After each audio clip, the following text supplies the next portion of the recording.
بسم الله الرحمن الرحيم الحمد لله رب العالمين الحمد لله الذي هدانا لهذا وما كنا لنهتدي لولا أن هدانا الله أشهد أن لا إله إلا الله وحده لا شريك له وأشهد أن محمدا عبده ورسوله اللهم صل على محمد وعلى آل محمد كما صليت على إبراهيم وعلى آل إبراهيم إنك حميد مجيد اللهم بارك على محمد وعلى آل محمد كما باركت على إبراهيم وعلى آل إبراهيم إنك حميد مجيد ورضى اللهم عن الخلفاء الراشدين وصحابة أجمعين ومن تبعهم بإحسان إلى يوم الدين أما بعد.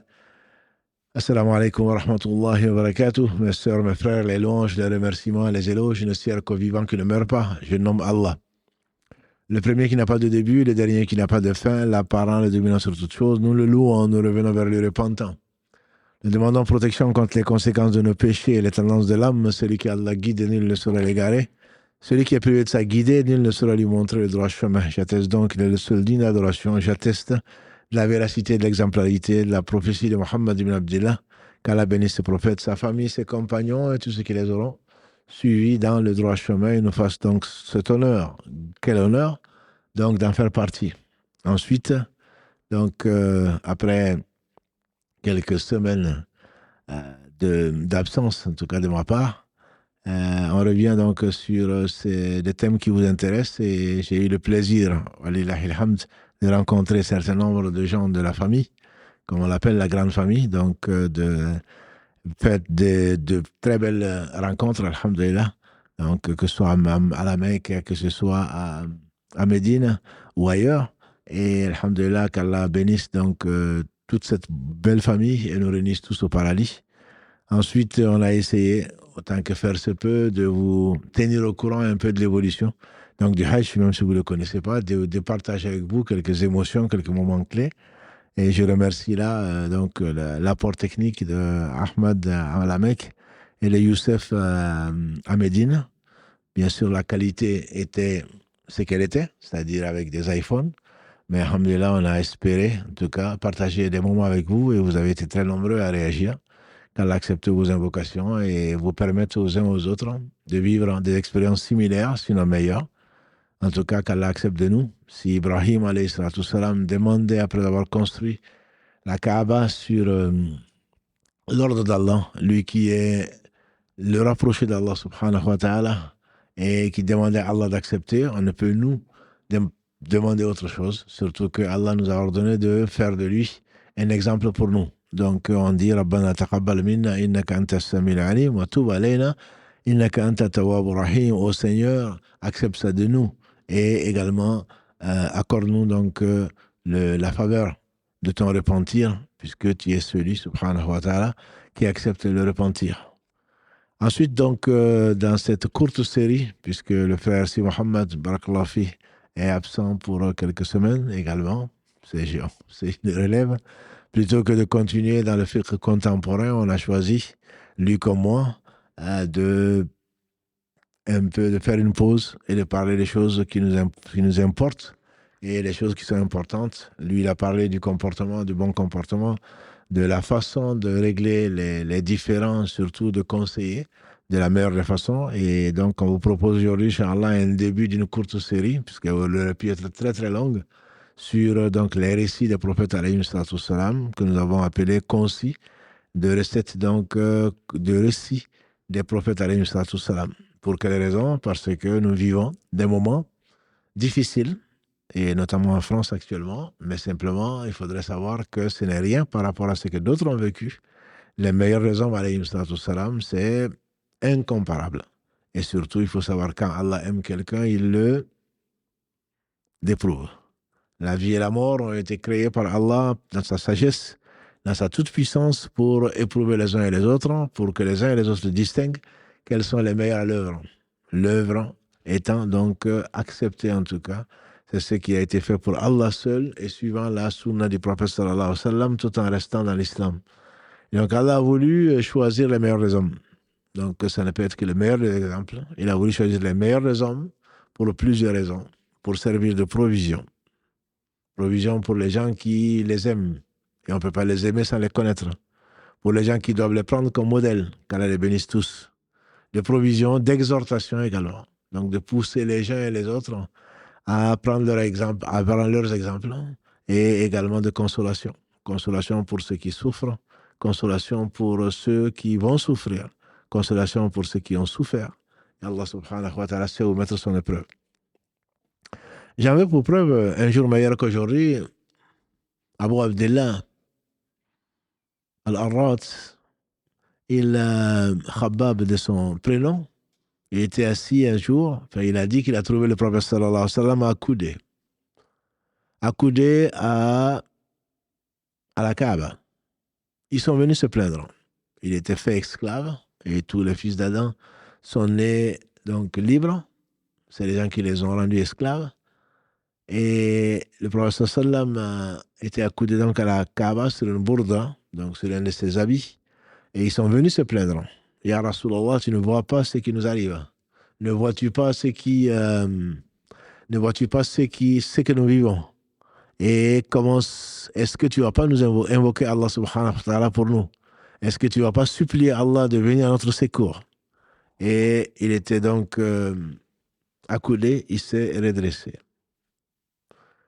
Il a dit, avant vous, il y avait des gens qu'on amenait et on creusait un trou.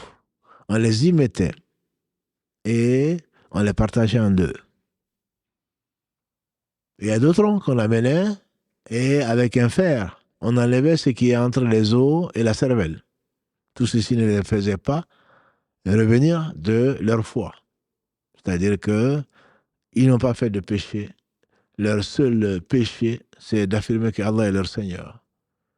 C'est ce que nous raconte le prophète sallam, ce qu'on va retrouver Inch'Allah dans le Coran. Et donc, pas que cela, bien sûr, mais pour montrer, il a dit, Wallahi, je jure par Allah, que cette affaire, c'est-à-dire l'islam dont il était le porteur, le dernier porteur, va se réaliser jusqu'à ce qu'un berger ou un pasteur quitte Sana'a, en actuel Yémen, à Hadr al-Maut, un désert de l'Arabie, ne craignant qu'Allah est le loup pour son troupeau. Mais vous êtes un peuple qui est impatient. Donc ça, c'était une épreuve. C'était une parole du prophète reflétant ce que d'autres ont subi avant. Les compagnons du prophète, pourtant, Dieu seul sait qu'ils ont été persécutés. Ils ont été persécutés, mais Allah subhanahu wa ta'ala a voulu que ce soit une loi entre la vérité pour distinguer donc celui qui suit le vrai et celui qui suit le faux. Et s'il fallait donner aux gens les croire sur parole, très certainement, on ne distinguerait pas où est le vrai où est le faux. On jurerait tous d'être sincères. Et donc Allah, pour nous épurer, pour dévoiler le fond de tout un chacun, a voulu donc créer la mort et la vie, bien qu'il sache et qu'il n'ait besoin de rien, subhanahu wa ta'ala. On ne lui enseigne rien, il sait tout absolument avant d'avoir créé. Donc ce Seigneur, dans sa sagesse, dans son omniscience et dans sa toute-puissance, a envoyé des hommes, les meilleurs d'entre nous, depuis Adam alayhi salam jusqu'au sceau des prophètes Mohammed, qu'Allah les bénisse tous. Il les a envoyés et leur récit orne le livre saint qu'il a conservé. Après que les gens ont falsifié le livre qu'il a envoyé, il a consigné dans le Coran, et on sait que le prophète le plus, si c'est dans le Coran, c'est Moïse, Moussa alayhi salam. Et donc, même si il est très certainement l'un des plus grands prophètes des fils d'Israël, et celui à qui Allah a honoré en lui parlant de vive voix. Wa kallama Allahu Moussa taklima. Allah a parlé de vive voix à Moussa, comme il le dit dans la sourate 4, verset 164. Et Allah a parlé de vive voix à Moussa, alayhi salam. Et donc, ce Seigneur, subhanahu wa ta'ala, a voulu parler de Moussa, de ses récits. Il a parlé d'un de ses ancêtres qui est Israël et ses enfants, notamment Youssouf, alayhi salam, à qui il a consacré toute une sourate, qu'on appelle la sourate numéro 12, la sourate Youssouf. Et il appelle dans cette sourate, notamment dans les premiers versets, Ya Muhammad, on va te narrer l'un des plus beaux récits. Donc ce sont des récits qu'Allah a voulu, et à différents endroits, notamment dans le cas de Moussa alayhi salam, sur lequel on reviendra à cause de l'actualité, la semaine prochaine, Inch'Allah, pour parler de comment Allah l'a éprouvé, lui et les fils d'Israël, croyants, et ensuite il les a délivrés donc, de l'injustice, de la tyrannie de Pharaon, puisque ça va être bientôt Ashura, donc la commémoration de ce très grand événement et qu'Allah subhanahu wa ta'ala fasse miséricorde aux croyants. Et avant, Allah nous a narré l'histoire donc d'Adam alayhi salam, comment il a créé à partir de rien, et ensuite comment il a honoré, ensuite comment il l'a éprouvé et comment il est descendu et pourquoi. Il nous le narre à différents endroits, notamment en commençant même son livre dans la sourate al-Baqarah.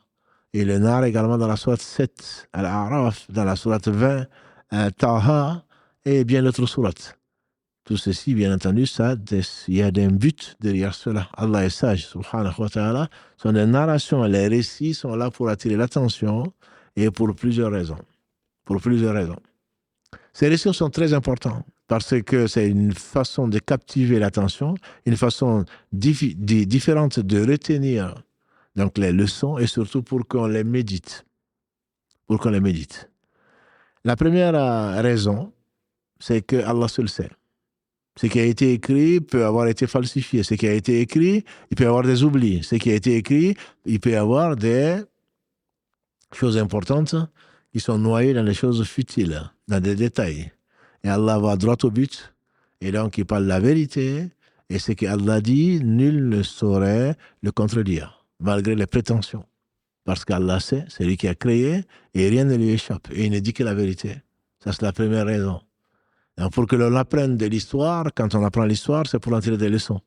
Donc Allah veut, subhanahu wa ta'ala, nous attirer vers le meilleur et lui seul accorde le bien.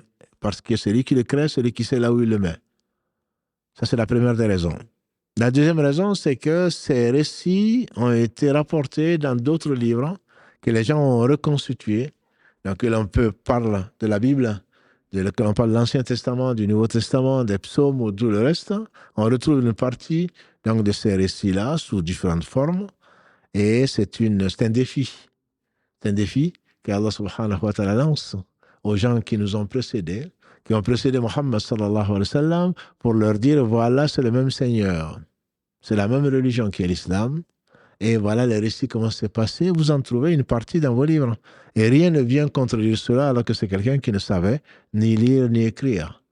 Et donc, il n'a été nulle part pour aller apprendre. Donc, ces récits-là, je vous mets au défi d'apporter le contraire, et bien entendu, de son temps. Et très certainement, même après, personne ne viendra pour contredire les vérités fondamentales et les réalités des événements qui se sont passés. Au contraire, si on prend, il y a un livre qui a été écrit par Malik Ben Nami, qu'Allah lui fasse miséricorde, qui s'appelle Le phénomène coranique, où il essaie de comparer la sourate 12, Yusuf, qui lui est consacré, et ce que l'on peut trouver dans l'Ancien Testament. En essayant de comparer les récits, j'invite les uns et les autres, si on les trouve, parce que c'est un livre qui n'est peut-être plus accessible, et on va retrouver des détails si précis, je ne parle pas de la beauté, des détails si précis dans la sourate 12 que l'on ne trouve nulle part. Mais tout ce qui est dit ailleurs, on le trouve confirmation dans le Coran. Donc, cette beauté et cette réalité doivent amener les uns aux autres en disant c'est la même religion, c'est le même Dieu.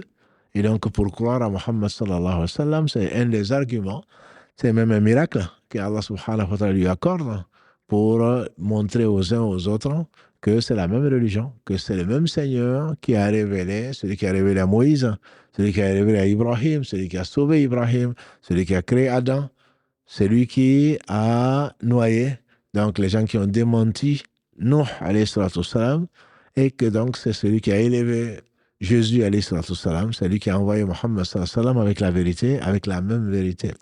Ça, c'est l'un des points les plus importants, à savoir que, comme Allah le dit dans la sourate 3, verset 19, Inna dina inda Allahi l'islam. Pour Allah, c'est la même religion, c'est l'islam, c'est-à-dire une soumission volontaire et active au Seigneur des mondes. Bon gré, mal gré, tout est soumis à Allah. Bon gré, mal gré. Mais c'est de bon gré que Allah subhanahu wa ta'ala récompense la soumission de bon gré, c'est celle qui vaut. Donc, récompense, satisfaction d'Allah subhanahu wa ta'ala, de ses serviteurs, ici-bas, avant l'au-delà. Et donc, cet islam, Allah subhanahu wa ta'ala en a fait la religion de tous les prophètes alayhi salam. Et dans leur récit, Allah subhanahu wa ta'ala nous montre comment et combien il a été miséricordieux envers eux et envers leur peuple, en leur envoyant des hommes munis donc de livres parfois et munis en tout cas de preuves pour leur annoncer la bonne nouvelle, pour leur dire qui est leur Seigneur, puisque Ibn Qayyim, quand il fasse miséricorde, disait que les prophètes, en toute science, que les prophètes ont été envoyés pour 3 raisons. Faire connaître leur Seigneur subhanahu wa ta'ala. Qui peut parler d'Allah si ce n'est Allah lui-même? Et ce n'est pas ton cœur, ce n'est pas ton esprit. Laysa kamithlihi shay. Sourate 42, verset 11, rien ne lui ressemble. Qui peut te parler d'Allah si ce n'est Allah lui-même? Donc Allah a voulu révéler à certains hommes qu'il a choisis, les meilleurs d'entre eux, qu'on appelle des prophètes, qui ont reçu la révélation, et il a voulu révéler à l'humanité, aux différents peuples, donc qui il est. Ça c'est la première des choses, puisqu'on ne peut pas décrire Allah sauf par ce qu'il a décrit lui-même, par ses noms et attributs, tous parfaits, et sublimes par ses actes. Et Allah subhanahu wa ta'ala a voulu également nous révéler ce qu'on ne sait pas, c'est-à-dire c'est sur l'invisible, que ce soit les anges, que ce soit l'enfer, que ce soit le paradis, ça c'est qu'il attend les uns et les autres, et donc ça fait partie de l'une des missions des prophètes alayhi salam.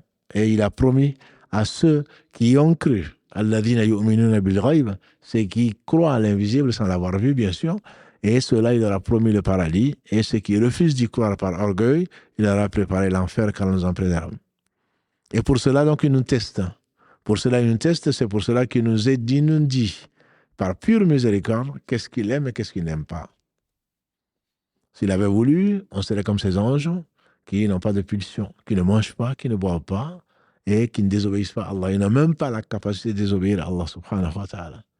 L'homme a accepté cette liberté, comme on le dit souvent, et donc Allah lui permet d'obéir comme de désobéir, mais on ne saurait obéir que par sa permission. On ne pourrait lui désobéir que par sa permission également. Donc, ces 3 choses, dire qui est Allah subhanahu wa ta'ala et ensuite qu'est-ce qu'Allah aime et qu'est-ce qu'il déteste, bien que rien ne puisse lui être utile ou lui nuire. Mais c'est parce qu'il sait et par pure miséricorde, il nous a interdit les choses qui nous sont nuisibles parce que c'est lui qui a créé. C'est lui qui a créé, il sait. Allah ya'lamu man khalaqa wa huwa al-latiful khabir. Il dit dans la sourate 67, Al-Mulk, la royauté, 67, verset 14, ignorerait-il? N'est-ce pas qu'il sait celui qui a créé et celui qui a tout créé sans besoin? Par conséquent, si Allah subhanahu wa ta'ala nous dit une chose, s'il dit de ne pas faire une chose, ce n'est pas parce que cela peut lui nuire. Si Allah dit qu'il ne faut pas faire une chose, c'est pour notre bien. J'imagine un enfant et sa mère lui dit ne fais pas ceci. Et il va bien sûr regarder. Dès que sa mère tourne le dos, il va aller vers le feu ou vers autre chose. Bien sûr, Allah ne tourne pas le dos. Allah sait tout. Allah laisse la personne qui s'égare dans son égarement si la personne oublie Allah subhanahu wa ta'ala. Nous sommes tous des pécheurs, mais Allah subhanahu wa ta'ala tend la main le jour aux pécheurs de la nuit et la nuit aux pécheurs du jour pour leur faire miséricorde. Et donc Allah nous indique qu'est-ce qui est bien pour nous, c'est-à-dire qu'est-ce qu'il autorise. Et Allah a tout autorisé sauf ce qu'il a interdit. Et il nous montre tout ce qui est mauvais pour nous, c'est-à-dire l'interdit, afin que notre vie ne soit pas sémée donc de tristesse et d'amertume, de doute et d'autres choses, et que l'on commence à goûter ce qui nous attendra, Inch'Allah, au jour du jugement dernier, donc jour certain, sans aucun doute, où on rencontrera notre Seigneur subhanahu wa ta'ala, où tout sera exposé, en tout cas aux hommes et aux femmes, et si Allah veut, il couvrira de sa miséricorde par un voile, donc nos péchés, et nous pardonnera ensuite. Voilà donc le but de ces hommes que sont les prophètes alayhi salam. La tradition dit qu'il y a eu plus de 120 000 ans. Dans une version, 124 000 prophètes. Ce sont tous des hommes. Des hommes qu'Allah a choisis subhanahu wa ta'ala et qu'il a envoyés à différents peuples. À tous les peuples. Allah dit subhanahu wa ta'ala وَلَقَدْ بَعَثْنَا فِي كُلِّ أُمَّةٍ رَسُولًا أَنْ يَعْبُدُوا اللَّهَ وَاجْتَنِبُوا الطَّاغُوتَ. Et donc Allah dit dans la sourate 16, verset 36, on a envoyé à tous les peuples au moins un prophète pour dire adorer Allah seul et fuir les fausses divinités. Il dit également dans la sourate Les Prophètes, sourate 21, verset 25, وَمَا أَرْسَلْنَا مِنْ قَبْلِكَ مِنْ رَسُولٍ إِلَّا نُوحِي إِلَيْهِ أَنَّهُ لَا إِلَهَ إِلَّا أَنَا فَاعْبُدُونِ. Je n'ai envoyé à Mohammed avant toi aucun messager sans lui dire je suis Allah, le seul digne d'adoration. Adorez-moi donc. Et il dit également dans la sourate 35, Fatir, Allah dit dans le verset 24, il n'y a pas de peuple à qui on n'a pas envoyé un avertisseur. Avertisseur pour les avertir du jour qui nous attend. Il n'y a aucun peuple à qui Allah n'a pas envoyé un prophète pour le mettre en garde. Et il dit donc, subhanahu wa ta'ala, les prophètes, avertisseurs et annonciateurs de bonnes nouvelles, afin que, après l'envoi des prophètes, il n'y ait pas d'argument, il n'y ait pas d'excuse à qui que ce soit, il n'y ait pas de prétexte. Et entre autres, donc, il est dit dans la sourate 4, verset 165, sourate les femmes, verset 165, afin qu'après l'envoi des prophètes, il n'y ait plus d'argument pour tout un chacun. On ne savait pas, on a oublié. Allah dit, je vous ai envoyé des hommes issus de vous, parlant votre langue. Il dit dans la sourate Ibrahim, alayhi salatu wassalam, وَمَا أَرْسَلْنَا مِن رَسُولٍ إِلَّا بِلِسَانِ قَوْمِهِ لِيُبَيِّنَ لَهُمْ. Verset 6, si ma mémoire est bonne. On n'a pas envoyé un peuple, un prophète, sinon dans la langue, dans sa langue, afin qu'il leur explique. Afin qu'il leur explique. Le premier prophète, c'est Adam alayhi salam, le dernier, c'est Muhammad alayhi salam. Adam est le premier, donc prophète qu'Allah subhanahu wa ta'ala a créé de ses propres mains bénies, et donc il a insufflé de son esprit, et il a dit d'être, et il fut. Il fut, et le prophète donc de ses enfants, et le meilleur d'entre eux, et le dernier prophète, c'est Muhammad sallallahu alayhi wa sallam, donc qui est venu pour corriger, compléter, et donc pour parfaire la religion d'Allah subhanahu wa ta'ala, et corriger ce que l'on a pu dire sur Allah subhanahu wa ta'ala, le Seigneur des mondes. Allah le dit entre autres dans la sourate 25, verset 1. Il dit également que c'est lui, donc, qu'il a été envoyé à l'humanité entière, contrairement aux autres prophètes. Tous les prophètes ont été envoyés à leur peuple. C'est les fils d'Israël, par exemple. Chaque fois, depuis Israël lui-même, Jacob, jusqu'à Jésus, qui est le dernier prophète des fils d'Israël, chaque fois qu'un prophète mourait, Allah a suscité un autre prophète, comme l'a dit le prophète sallallahu alayhi wa sallam. Chaque fois qu'un prophète mourait, Allah a suscité un autre prophète pour continuer donc sa mission, et toujours vis-à-vis de son peuple, qui a été envoyé aux Zoulous, qui a été envoyé aux Indiens, qui a été envoyé aux Hindous, qui a été envoyé aux Chinois, qui a été envoyé en Europe, qui a été envoyé ailleurs, je ne sais pas. Mais je suis certain, comme Allah le dit dans la sourate 35, verset 24, il n'y a pas un peuple à qui Allah n'a pas envoyé au moins un prophète. Donc, si on imagine 120 000 ou plus, il n'y avait pas Internet, bien sûr, il n'y avait pas les réseaux sociaux, et donc il n'y avait pas de communication possible, mais chaque groupe humain de l'époque a reçu au moins un prophète, les uns après les autres. Ça, ce sont donc les prophètes alayhi salam. Pour avertir, pour annoncer la bonne nouvelle, et donc pour annoncer ce que Allah subhanahu wa ta'ala aime, pour leur dire celui qui suit l'amour d'Allah subhanahu wa ta'ala, très certainement sera heureux dans ce bas monde, dans l'au-delà. Et celui qui s'écarte de cela, sa vie sera triste, et dans l'au-delà, ce sera l'enfer pour l'éternité qu'Allah nous en préserve. Et donc ces hommes qu'Allah a choisis, ce sont les meilleurs des hommes. Ce sont les meilleurs des hommes. Parmi eux, Allah a choisi 313 ou 315 messagers. Les messagers sont tous des prophètes, et Allah leur a donné une loi spécifique concernant leur peuple. C'est ainsi que chez les Banu Israël, il y a Moïse qui est connu pour être un messager, il y a Jésus qui est connu pour être un messager, tous étant envoyés au seul fils donc, d'Israël. D'autres peuples ont reçu d'autres prophètes et d'autres messagers. Allah cite donc dans le Coran, notamment dans la sourate 6, An'am, les bestiaux, du verset 83 au verset 86, 18 de 25 messagers qui sont cités dans le Coran. 18 des 25 messagers qui sont cités dans le Coran. Allah donc parle, il commence par Ibrahim alayhi salam, et donc dans les versets, disais-je, 83 à 86. Et donc il y a 18 qui sont cités dans les mêmes versets, mais dans le Coran, Allah en cite 25. 18 dans les mêmes versets, et ensuite Allah parle de Adam et d'autres, donc dans 7 autres pour en faire 25. Ça, c'est ce qu'Allah subhanahu wa ta'ala nous informe. Il dit la vérité, tout en disant au prophète Mohammed sallallahu alayhi wa sallam, il y a des prophètes dont nous t'avons cité, donc nous t'avons narré les récits, et d'autres dont nous t'avons pas cité. Et donc Moussa, Allah a parlé de vive voix à Moussa, alayhi salatu wassalam. Allah le dit subhanahu wa ta'ala, entre autres, donc dans la sourate 40, verset 78. Des prophètes dont nous t'avons raconté les récits et d'autres prophètes dont nous t'avons pas raconté. Donc le prophète Mohammed sallallahu alayhi wa sallam ne savait que ce qu'Allah subhanahu wa ta'ala lui a révélé. Il ne savait ni lire ni écrire jusqu'à 40 ans où Allah subhanahu wa ta'ala l'a envoyé comme le sceau des prophètes, comme il l'affirme également. Donc c'est le prophète qui a été envoyé à l'humanité entière, disais-je. Verset 1 de la sourate 25, également on le trouve, cette information.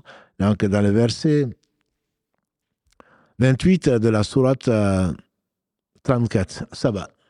La sourate 34, Saba, où Allah subhanahu wa ta'ala affirme, et également dans le verset 158 de la sourate Al-A'raf, de la sourate 7, Allah a envoyé Muhammad sallallahu alayhi wa sallam pour toute l'humanité. C'est l'une des 5 humanités, j'entends par là, les hommes et les djinns. Comme il est dit, entre autres, dans la sourate Les Djinns, 78, verset 1-2. قل أوحي إلي أنه استمع نفر من الجن فقالوا إنا سمعنا قرآنا عجبا. Dis-leur, et également dans la sourate 46, à l'Ahqaf, dis-leur, ya Muhammad, il m'a été révélé qu'un groupe de djinns a écouté un Coran merveilleux. Donc il a été envoyé aux hommes et aux djinns. Et Moussa également, c'était son cas, comme Allah nous en parle dans la sourate 46. Donc les prophètes, ce sont des hommes qu'Allah a envoyés à des hommes, à leur peuple, et également aux djinns, certainement, de leur peuple. Et Mohammed sallallahu alayhi wa sallam donc, a été envoyé à l'humanité entière. Il disait, il y a 5 choses qui m'ont été données et qui n'ont été données à aucun prophète avant moi. La première des choses qu'il a citées, c'est le fait que tous les prophètes ont été envoyés à leur peuple. Moi, j'ai été envoyé à l'humanité entière. Moi, j'ai été envoyé à l'humanité entière, les hommes comme les djinns. Et il est également le dernier des prophètes. Ça, c'est pas moi qui le dis, c'est Allah qui le dit, subhanahu wa ta'ala, dans la sourate 33, dans la sourate Ahzab, verset 40. Donc, le prophète sallallahu alayhi wa sallam est le sceau, wa khataman nabiyyin, il est le sceau, donc, des prophètes après lui. Il n'y aura pas de prophète. Et celui qui prétend la prophétie, très certainement, est un menteur, et même un très grand menteur. Et donc, on ne peut croire à ce qu'un menteur dit, notamment si Allah dit le contraire. Donc Allah a donné à certains des messagers, on dit donc 313, 315, il a donné des livres pour, après eux, que leur peuple s'en serve, et il a tout conclu par le Coran. Donc les prophètes, alayhim salatu wassalam, qui sont des messagers, ont un autre degré. Parmi eux, Allah a choisi, donc Allah a choisi 5 qu'on appelle Ulul Azm min ar-Rusul. Ulul Azm min ar-Rusul, ce sont les détenteurs donc, de la détermination. Il y en a 5 dans l'ordre chronologique. Il y a Nuh, Ibrahim, Moussa, Isa et Mohammed alayhi salatu wassalam. Ce sont les 5 qu'Allah subhanahu wa ta'ala donne un exemple qu'il a pris, meilleur prophète, meilleur messager plutôt, qui les messagers étant les meilleurs des prophètes. La définition admise par beaucoup de savants, c'est qu'un prophète a reçu une révélation, mais il n'a pas eu l'ordre de le transmettre.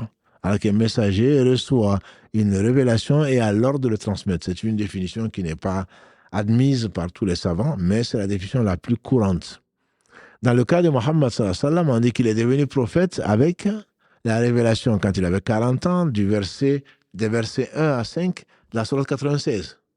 Quand l'ange Gabriel le trouve dans la grotte de Hira et lui dit Iqra bismi rabbika alladhi khalaq khalaqal insana min alaq Iqra wa rabbuka al-akram alladhi 'allama bil qalam 'allama al-insana ma lam ya'lam.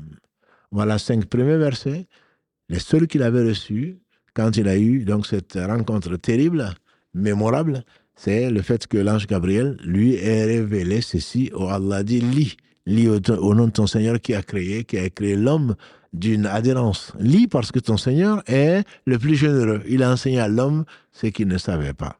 Et ensuite, il a disparu. Et donc ça c'est, mais il n'a pas reçu l'ordre de transmettre ce message-là.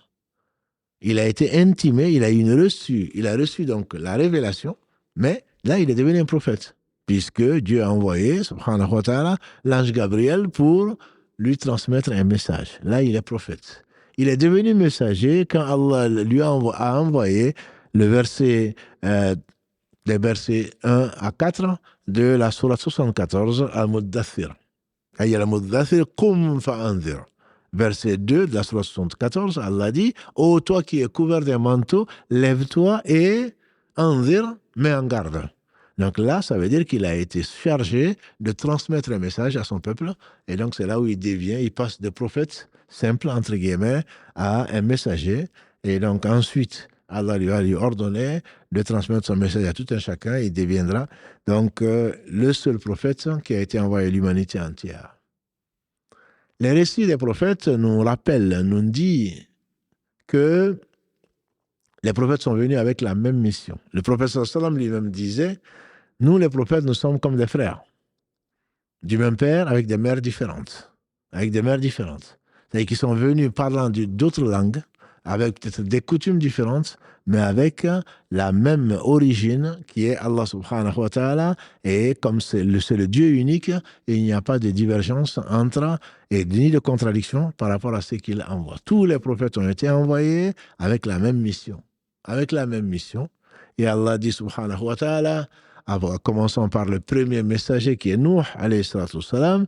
Allah dit donc dans la sourate A'raf, verset 59, quand Nuh, alayhi salatu wassalam, dit à son peuple: ô mon peuple, adorez Allah et ne lui associez rien. Donc adorez Allah et ne lui associez rien. Et quelques versets après, le verset 65, Allah parle du peuple qui a remplacé le peuple de Nuh. Donc, après le déluge, on parle des Had. Et dans le verset 65, Allah dit, quand il a envoyé Had, leur frère Hud, il a dit quoi? Exactement la même chose. Adorer Allah et ne lui associer rien. Quelques versets après, le verset 73 de cette même sourate 7, Allah parle de ceux qui ont remplacé le peuple de Had, qu'on appelle les Thamoud. Dans le verset 73, Allah leur a envoyé donc leur frère Saleh, avec l'histoire de la chamelle, et leur dit: adorez Allah seul et ne lui associez rien. Et ensuite, Allah subhanahu wa ta'ala parle donc dans le verset 80 de Lut. De Lut, donc, qui est un neveu d'Ibrahim alayhi salam, qui dit exactement le même message avant de parler dans le verset 85 de la même sourate 7 de Shu'aib, qui a été envoyé au Madian, avec exactement le même message. Et Allah dit: وَمَا أَرْسَلْنَا مِنْ قَبْلِكَ مِنْ رَسُولٍ إِلَّا نُوحِي إِلَيْهِ أَنَّهُ لَا إِلَهَ إِلَّا أَنَا فَاعْبُدُونِ. Nous n'avons pas envoyé avant toi, ya Muhammad sallallahu alayhi wa sallam, aucun messager, si ce n'est leur intimé, il n'y a pas d'être digne d'adoration autre que moi, adorez-moi donc. Ça, c'est le verset 25 de la sourate 21. Tous les prophètes, sans exception, ont amené le même message, qui est l'unicité d'Allah, qu'on appelle en arabe le tawhid. Allah seul mérite l'adoration. Tout autre que lui ne mérite pas l'adoration. Et le pire des péchés, la pire des injustices, c'est associer à Allah, c'est adorer autre que Allah. L'adoration n'est pas autre chose que le but même de notre existence. Allah dit dans la sourate 51, Adh-Dhariyat, verset 56, وَمَا خَلَقْتُ الْجِنَّ وَالْإِنسَ إِلَّا لِيَعْبُدُونَ مَا أُرِيدُ مِنْهُم مِّن رِّزْقٍ وَمَا أُرِيدُ أَن يُطْعِمُونَ إِنَّ اللَّهَ هُوَ الرَّزَّاقُ ذُو الْقُوَّةِ الْمَتِينُ. Je n'ai créé les djinns et les hommes qu'afin qu'ils m'adorent, et qu'ils lui vouaient un culte exclusif, et n'adorer rien avec Allah. Et c'est le sens même de l'attestation de foi, la ilaha illallah. Il n'y a pas d'être digne d'adoration si ce n'est Allah subhanahu wa ta'ala. Et c'est ce que Allah répète partout, et tous les prophètes sans exception n'ont pas dit autre chose que cela. Simplement, ils se sont adressés à des moments différents, à des peuples différents, mais dans des langues différentes, langue de leur peuple, pour leur dire, pour intimer la même chose. Et tous les prophètes sont les prophètes d'Allah, et on ne doit pas dans l'islam, tout ceci ce n'est qu'une introduction, dans l'islam on ne doit pas donc dire qu'on croit à 123 999 prophètes et pas à un seul. Allah dit subhanahu wa ta'ala dans la sourate Les Poètes, Ash-Shu'ara, verset 105, quand Nuh alayhi salam, le peuple de Nuh a démenti les prophètes. Pourtant, ils n'ont démenti que Nuh alayhi salam. Le peuple de Nuh a démenti les prophètes. Celui qui dément un seul prophète, certainement a traité les menteurs tous les prophètes. Et après nous, Allah parle des Had, dont on a vu avec le peuple Houd. Dans le verset 123, Allah dit, le peuple des Had, les Had ont démenti les prophètes. Pourtant, ils n'ont démenti que Houd, alayhi salam. Quant à ceux qui ont démenti Saleh, qui est donc dans le verset 141, ceux qui ont démenti ça, ceux qui sont venus, donc les Thamoud, qui sont venus après les Had, ils ont démenti les prophètes. Pourtant, ils n'ont démenti que leur frère Saleh. Et donc, celui qui, dans l'islam, ne croit pas à un seul prophète, a mécru à tous les prophètes, puisqu'ils sont tous venus avec le même message. Leur récit le prouve, et Allah le dit, ce n'est pas une nouvelle religion. Ô vous les Quraysh, les polythéistes qui vous étonnez que Mohammed, qu'Allah le bénisse, qui ne savait ni lire ni écrire, qui n'a jamais prêché autre chose avant ce jour-là, avant qu'Allah l'ait choisi, c'est le même message que demander aux gens du livre. Demander aux juifs, aux chrétiens, si ils ont adoré autre que Allah, si leur messager, que ce soit Jésus, et avant lui Moïse, et avant lui Israël, et avant lui tous les autres, et dont le père est Abraham, le père même du monothéisme, est-ce qu'il a dit autre chose qu'il n'y a pas d'être digne d'adoration si ce n'est Allah subhanahu wa ta'ala? Donc les récits des différents prophètes vont nous amener à cette conviction que le fil de l'histoire, c'est qu'il y a un Dieu unique qui a envoyé, qui a créé sans besoin et qui a envoyé aux hommes parce qu'ils ont choisi, les hommes ont choisi d'adorer Allah et d'être libres. Et ça, on le rappelle, Allah dit dans la sourate 7 encore, dans la sourate Araf, verset 172. Quand ton Seigneur a tiré des reins d'Adam, sa progéniture. Allah a tiré des reins d'Adam, sa progéniture, pour les faire attester qu'ils n'adoreront que Allah subhanahu wa ta'ala. Il y a eu des gens qui ont été véridiques, il y a eu des gens qui ont été menteurs. Ceux qui ont été véridiques, Allah les a comblés dans ce bas monde. Combler ne veut pas dire forcément être tranquille. Ils ont une vie très agitée, mais ils étaient dévoués. Ils étaient sincères. Mais qu'est-ce qu'ils ont souffert? Qu'est-ce qu'ils ont souffert? Ils ont été en face d'orgueilleux, des gens qui ont refusé la vérité. Ils ont été en face des gens qui les ont combattus, pourtant sachant très bien qu'ils avaient raison. Mais à cause de leur prétention, à cause de leur prétexte, à cause de leur orgueil, parce que c'est pourquoi Allah n'aurait pas envoyé, pourquoi Allah aurait envoyé telle personne et pas eux. Et donc cette jalousie, cet orgueil a valu à beaucoup de refuser le message donc, de leur prophète, qui n'était pas autre chose que le message de l'islam. Moussa, alayhi salam, Moïse, dit dans le Coran qu'il est musulman. Jésus dit dans le Coran qu'il est musulman. Nuh, alayhi salam, le premier messager, dit dans le Coran qu'il était musulman. Donc ces récits avec leur peuple et les persécutions que les croyants reçoivent aujourd'hui, ou bien plus hier, tout ce qu'ils ont reçu, ce n'est pas pour une autre cause que le fait de croire à Allah, comme Allah le dit dans la sourate 85 Al-Buruj. وَمَا نَقَمُوا إِلَّا أَيْ يُؤْمِنُوا بِاللَّهِ الْعَزِيزِ الْحَمِيدِ. Ils ne les ont persécutés, ils ne les ont traités ainsi que parce qu'ils croyaient en Allah, Al-Aziz, le Tout-Puissant, إِلَّا أَيْ يُؤْمِنُوا بِاللَّهِ الْعَزِيزِ الْحَمِيدِ. Allah subhanahu wa ta'ala, le Tout-Puissant, est le digne de louange. Tous les prophètes sans exception, cela a valu à un certain nombre de prophètes qui ont été même tués, comme Yahya, Jean-Baptiste, d'autres qui ont été persécutés, les croyants qui ont cru en eux, qui ont connu la mort, qui ont connu la persécution, qui ont connu la torture. Le dernier d'entre eux, ils ont été menacés. Ils ont été menacés de lapidation. Ils ont été jetés dans le feu, comme ça a été le cas d'Ibrahim, alayhi salam. Et son père l'a menacé de lapidation, mais il a été jeté dans le feu. Ils ont menacé Lut de mort. Ils ont menacé Mohammed sallam également de mort, comme Allah atteste dans la sourate Al-Anfal 8, verset 30. Qui n'ont pas menacé de mort? Qui n'a pas été persécuté? On a vu le cas d'Al-Khabbab ibn al-Arrat, à qui le prophète sallam a dit qu'il y avait avant nous donc des gens qui n'ont pas volé, n'ont pas triché, simplement ils ont dit que leur Seigneur Allah, ils sont restés dessus.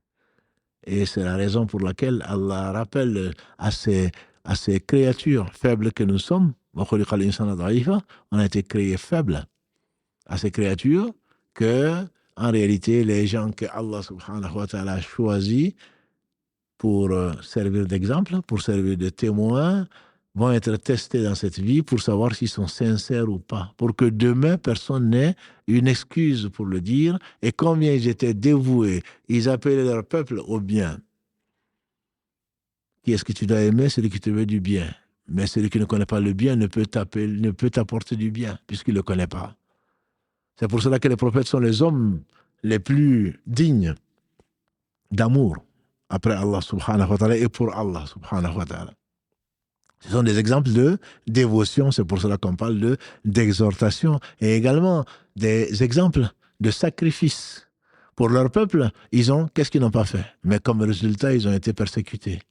Et donc, c'est également de la consolation pour beaucoup d'entre nous qui, parce qu'ils veulent prier, qui, parce qu'ils veulent se couvrir, qui, parce qu'ils veulent être droits, qui reçoivent de la moquerie. Mais s'ils reçoivent de la moquerie, on s'est moqué de Nuh, alayhi salam, le premier messager. Son peuple passait à côté de lui quand il construisait l'arche en train de se moquer de lui. Si on se moque de toi aujourd'hui parce que tu pratiques, ben on s'est moqué de Nuh, alayhi salam. Tu n'es pas meilleur que Nuh.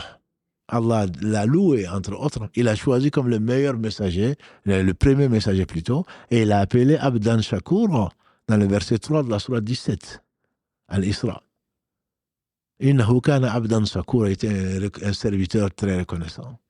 Si on s'est moqué du prophète sallam, si on l'a traité de tous les noms, alors ne t'étonne pas que les ignorants qui sont, ennemis d'eux-mêmes, te traitent de ceci et de cela parce qu'ils ne savent pas. Si les gens se prévalent des choses et d'autres, de supériorité, de racisme, alors qu'Allah subhanahu wa ta'ala nous a dit, ô vous les hommes, verset 13 de la sourate 49, Ya ayyuhan nasu, inna khalaqnakum min dhakarin wa untha, wa ja'alnakum shu'uban wa qabaila li ta'arafu, inna akramakum inda Allahi atqakum. Le seul critère chez Allah, c'est la piété. Ô vous les hommes, rappelle Allah, ô vous les gens, nous vous avons créé, c'est-à-dire moi, Allah, c'est le seul créateur. Nous avons créé d'un homme et d'une femme. Et nous vous avons répartis en tribus et en groupes humains afin que vous connaissiez entre vous. Le meilleur chez Allah, le plus honoré chez Allah, c'est le plus pieux. Et Allah seul sait où la piété. Et le prophète, alayhi salatu salam, comme commentant ce verset-là, disait, pas de faveur, pas de supériorité d'un arabe sur un non-arabe, ni d'un non-arabe sur un arabe si ce n'est par la piété. On a demandé qui est le meilleur, il a dit, c'est celui qui est le plus pieux. Et donc les critères de couleur, de peau, ou de cheveux, ou des yeux, n'ont aucun sens. Scientifiquement parlant, il a été démontré qu'il y a une seule race humaine. Ce que dit Allah subhanahu wa ta'ala en nous disant qu'il a créé Adam. Et que Adam, il a créé sa descendance. Ya ayyuhan nasu, ittaqu rabbakum, alladhi khalaqakum min nafsin wahida. Le premier verset de la sourate 4, Allah dit, ô vous les gens, craignez votre Seigneur qui vous a créé d'une seule âme. Et de cette âme, son épouse. Et du couple peut sortir beaucoup d'hommes et de femmes. Craignez Allah et respectez le lien de parenté. Donc ces critères autres que la piété, et la piété dans le cœur, personne ne saurait donc dire qui est le plus pieux d'entre nous. Celui qui prétend l'être, certainement ne l'est pas. Le plus pieux d'entre nous, ce n'est certainement pas celui qui prétend être pieux. Moi, je suis un wali, moi, je suis un ami d'Allah, moi, je suis ceci et cela. Ça se verrait. Si tu étais un ami d'Allah, certainement, tu ne le dirais pas. Parce que si Allah t'a choisi, il a fait de toi un modeste avec un comportement extraordinaire. Les récits, justement, nous montrent, entre autres, que ces hommes, bien que persécutés, donnaient comme réponse au mal, ils faisaient du bien. Ils faisaient du bien. Alors qu'ils étaient persécutés, ils rendaient le bien pour le mal qu'on leur faisait. Pour montrer, ces récits montrent le caractère extrêmement élogieux, le caractère extrêmement culminant dans le bon comportement. Malgré leur persécution, malgré les calomnies, malgré tout ce qu'on faisait d'eux, ils étaient là en train d'inviter les gens à adorer Dieu seul sans rien demander surtout aux autres. Sans rien demander aux autres. Et ça, c'est le caractère, quand Allah le trace ainsi, c'est pour nous montrer que le plus important, certainement, c'est le commerce que tu fais avec Allah. et le commerce avec Allah, n'est-ce pas qu'elle a dit, comme l'a dit le prophète sallallahu alayhi wa sallam, n'est-ce pas que la marchandise d'Allah est le paradis? N'est-ce pas que la marchandise d'Allah est chère? Vendre sa religion à vil prix, certainement ce n'est pas ça la croyance. Aucun prophète. Et dans combien de versets Allah dit, les différents prophètes, nous ne vous demandons aucun salaire. Notre salaire incombe à Allah seul. Si tel est le cas, tu ne vendras ni ta religion, parce qu'elle ne t'appartient pas. La religion appartient à Allah subhanahu wa ta'ala. Si tel est le cas, tu rendras, comme Allah le dit au prophète sallallahu alayhi wa sallam, idfa billati hiya ahsan.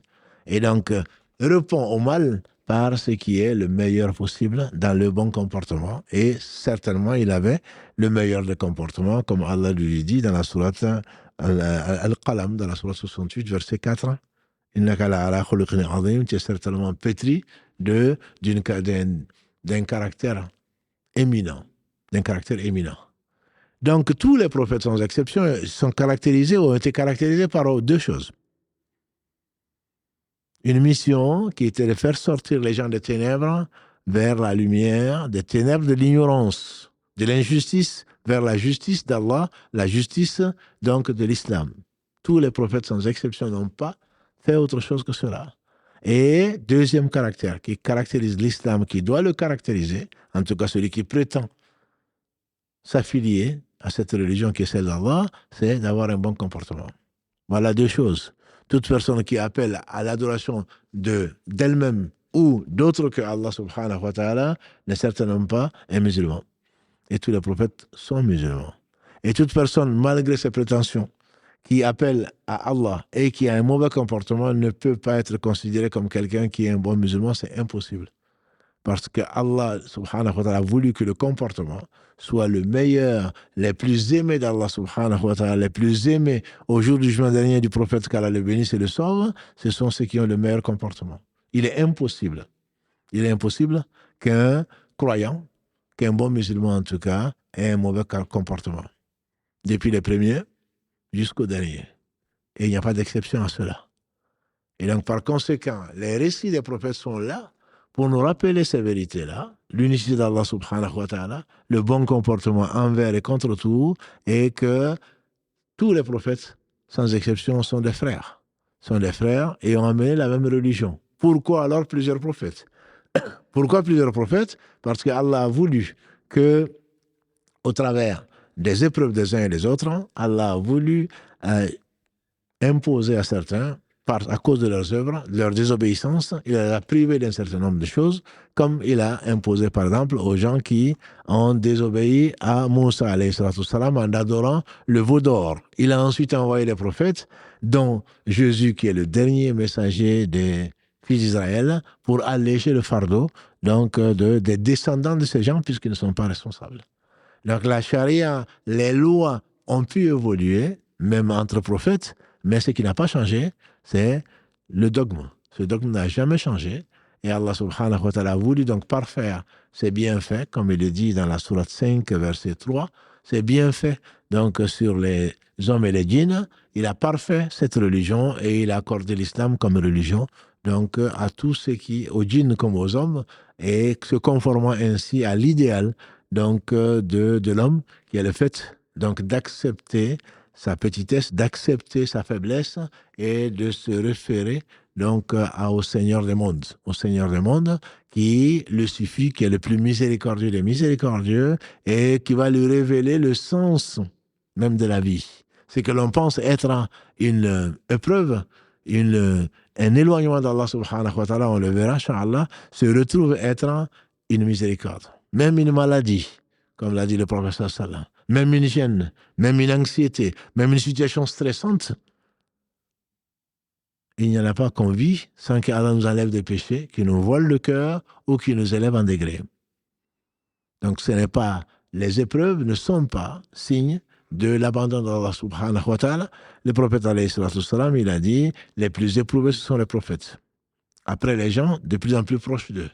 Donc ce n'est pas parce qu'on n'aime pas une chose, ou ce n'est pas parce qu'on aime une chose, que le bien n'est pas forcément là où on le met. Allah dit, c'est un verset qu'il faut retenir, verset 216 de la sourate Al-Baqarah, il se peut que vous détestez une chose et qu'Allah et qu'il y a du bien dedans. Il se fait que vous aimez une chose dans laquelle il n'y a pas de bien. En tout cas, le bien est minime par rapport au mal. Allah sait et vous ne savez pas. Allahu ya'lam wa antum la ta'lamun. Et donc, Allah ne fait que la meilleure des choses, même si on ne comprend pas. À partir de ce moment, c'est la foi qui donne l'acceptation de cela. Celui qui accepte donc cette foi en connaissant son Seigneur subhanahu wa ta'ala, très certainement, malgré les vicissitudes de la vie, va se retrouver dans cette vie en train de supporter ce qui va lui permettre d'être élevé, comme ça a été les prophètes, le cas des prophètes, alayhi salatu wassalam, tous et sans exception. Ils sont tous des hommes qui sont soumis, bien entendu, à des erreurs, qui ont besoin de manger, qui ont besoin de boire, qui oublient, qui ont été malades, mais qui intellectuellement ont toujours été intègres. Jamais n'ont dit d'Allah le contraire de la vérité. Donc ils sont mariés, la plupart d'entre eux en tout cas. Il y en a qui ont eu des enfants. Et Allah nous montre, entre autres également, que ce n'est pas quelque chose qu'on hérite. La foi n'est pas quelque chose que l'on hérite, même si Allah subhanahu wa ta'ala fait sortir souvent le vivant du vivant et le mort du mort, mais il lui arrive de faire sortir le mort du vivant. C'est le cas, par exemple, de Nuh, alayhi salam. Allah a fait sortir de Nuh. On peut le trouver dans la sourate Hud. Allah subhanahu wa ta'ala parle donc d'un des fils de Nuh, dans le verset 42, où cet homme a fait quelque chose de mauvais et il va être noyé donc par le déluge, alors que c'est le fils du premier messager que la terre ait porté. C'est le fils du premier messager que la terre ait porté, bien que son père soit un prophète, que dis-je, un messager. Allah subhanahu wa ta'ala n'a pas permis à cet homme de faire exception et donc de suivre parce que son père était messager, donc lui il serait un bon croyant. Parce qu'il a voilé son cœur et Allah l'a laissé dans cette désobéissance, comme Allah lui a dit, à Nuh, alayhi salam, il a fait un acte malveillant, il a fait un acte qui n'est pas bien. Et Allah sait alors que même Nuh, alayhi salam, ne le savait pas. Et donc, au travers des récits, Allah nous montre également que quelle que soit la durée de l'injustice,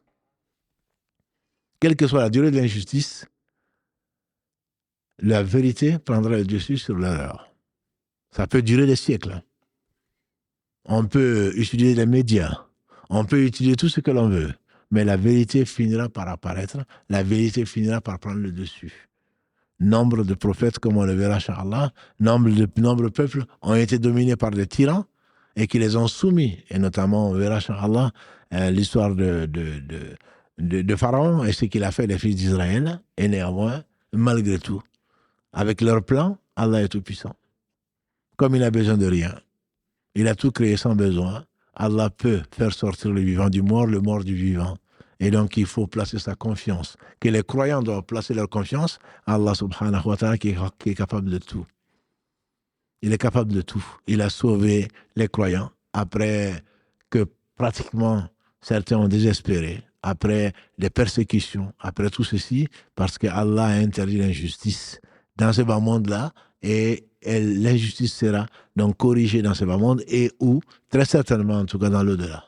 Que les croyants, donc, ceux qui connaissent Allah subhanahu wa ta'ala, qui lui font confiance, ils ont raison de lui faire confiance. Parce que l'injustice peut durer un certain temps, mais jamais aussi longtemps que l'on peut craindre. La justice prévaudra, l'équité, Allah ordonne l'équité, et l'histoire des peuples qui ont été persécutés, l'histoire des peuples, donc au travers des récits des différents prophètes, Allah subhanahu wa ta'ala montre donc cette valeur qui est sûre, qui est cette exigence, qui est de l'équité vis-à-vis de tout un chacun, vis-à-vis de soi, vis-à-vis des autres également. Donc ceci, ça fait partie des choses que Allah subhanahu wa ta'ala nous enseigne et que l'on va trouver dans le récit des prophètes alayhim salatu wassalam. Ça, ce sont des généralités. Si on veut commencer, peut-être au moins retenir une des leçons et les plus importantes, c'est la création de Adam alayhi salam. L'histoire est belle, on la retrouve dans la sourate 2 en particulier. Allah commence depuis le verset 30, la sourate al-Baqarah, et il en parle dans la sourate 20, dans la sourate 7, et il en parle dans beaucoup d'autres sourates pour rappeler, notamment la sourate 18, pour rappeler d'où nous partons et comment nous sommes faibles. Allah dit qu'on a été créé faible. Et quand il a créé Adam alayhi salam sans besoin, Adam alayhi salatu wassalam a été créé par Allah subhanahu wa ta'ala en et Allah lui a proposé donc la liberté. Et c'est ce qui nous prévaut, ce qui nous vaut plutôt cet honneur. Parce que le karama, Bani Adama, Allah a honoré les fils d'Adam et il les a favorisés par rapport à beaucoup de ses créatures. Allah a créé Adam sans père ni mère pour montrer sa toute-puissance. Et la sagesse de la création d'Adam, c'est bien parce que Allah subhanahu wa ta'ala a voulu donc que le bien se distingue du mal. C'est une sagesse. Et le fait donc qu'il a été éprouvé et qu'il ait voulu cette liberté-là, alors que le ciel, la terre, les montagnes et tout autre que Adam ont été effrayés par cette amana, ce dépôt de confiance que Allah subhanahu wa ta'ala a proposé, c'est-à-dire cette liberté d'agir. Quand Adam l'a accepté, Allah subhanahu wa ta'ala l'a élevé et l'a mis au paradis, il lui a proposé le paradis. Il a proposé le paradis, mais il va être testé. Puisqu'il a accepté cette liberté, c'est le sens même de la vie. C'est ce sens de la vie et Allah lui a enseigné ce qu'il n'avait pas enseigné aux anges. D'où l'importance de la science, de l'honneur qu'Allah a accordé aux savants qu'il n'a pas accordé aux ignorants. Allah a honoré Adam alayhi salam en lui enseignant les noms de toutes choses. Et ensuite, il les a fait défiler devant les anges qui ne savaient pas et qui s'étaient étonnés que Allah ait créé les anges alors que eux, ils célébraient l'ange d'Allah matin, midi et soir.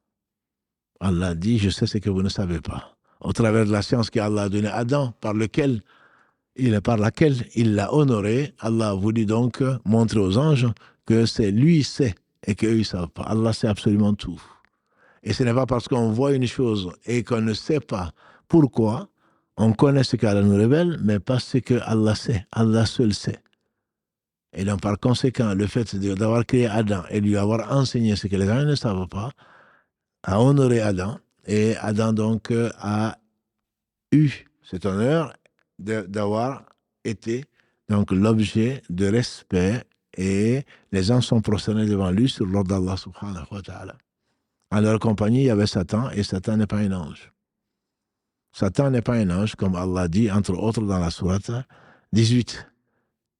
Kana min al-jinn, s'il faisait partie des esprits. Les esprits, c'est le père des mauvais esprits. Et donc, il a été créé de feu, alors qu'Adam a été créé de terre. Et donc, Allah a demandé aux anges de se prosterner. Satan était à leur compagnie et Satan a refusé de se prosterner. Et Allah lui a demandé bien qu'il sache pourquoi. Il dit parce que je suis meilleur que lui. Sourate 7, entre autres, verset 12. Ana khayrun minna. Je suis meilleur que lui. Je suis meilleur que lui. Allah dit, tu n'as pas à t'enfler d'orgueil. Le moi. Moi, je suis. Parce que tu m'as créé de feu, lui, tu l'as créé de terre. Pas parce que je me suis créé. Parce que tu m'as créé de feu. Donc, je suis meilleur que lui. Parce que tu es blanc, parce que je suis noir. Parce que tu es riche, parce que je suis pauvre. Parce que tu es un homme, parce que je suis une femme. Parce que tu es grand, parce que je suis petit. Ce sont des épreuves et rien d'autre. Ce n'est pas une supériorité, ce n'est pas un critère de supériorité. Celui qui en fait est un ignorant et un injuste. Un ignorant et un injuste. La supériorité n'est que dans la foi, dans le bon comportement, dans la façon d'exprimer cette réalité, donc de la foi. C'est le bon comportement.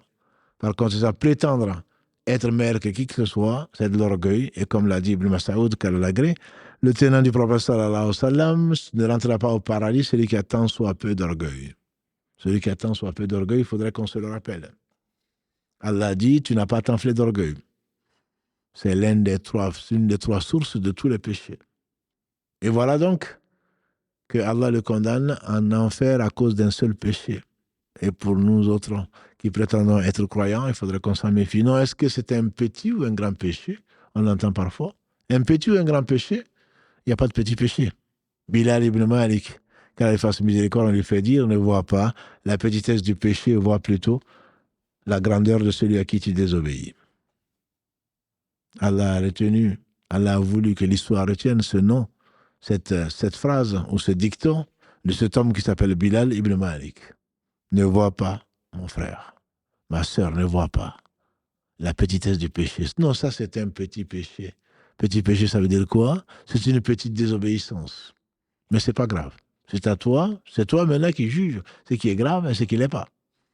N'as-tu pas vu qu'à cause d'un seul péché, Satan a été envoyé en enfer, il a refusé de se prosterner devant Adam. Allah ne lui a pas dit non, mais ça c'est un petit péché, c'est pas grave. À cause d'un seul péché, Satan est en enfer. Et donc, ceci, c'est lui a valu par la justice d'Allah subhanahu wa ta'ala, et nous sommes tous pécheurs, matin, midi et soir.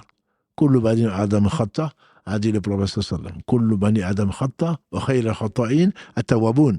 Tous les fils d'Adam sont soumis à l'erreur, et les meilleurs d'entre eux, c'est ceux qui reviennent vers Allah repentant. Adam a péché, puisque Allah lui dit rentre dans le paradis. Profite de tout sauf d'un arbre, l'arbre maudit qui est connu depuis l'Ancien Testament.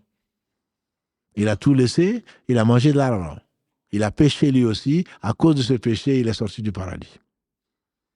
Donc le péché n'est pas là pour être testé. Le péché n'est pas là pour être considéré comme mineur, même s'il y a des péchés majeurs. À cause d'un péché, Adam est sorti du paradis. Alors qu'Allah a créé ses propres mains, subhanahu wa ta'ala. Il est sorti du paradis. Allah n'est le parent de personne. Allah ne doit rien à personne. C'est sa miséricorde qui a voulu qu'on existe, alors qu'il n'a besoin de rien. Sa miséricorde qui l'emporte sur sa colère.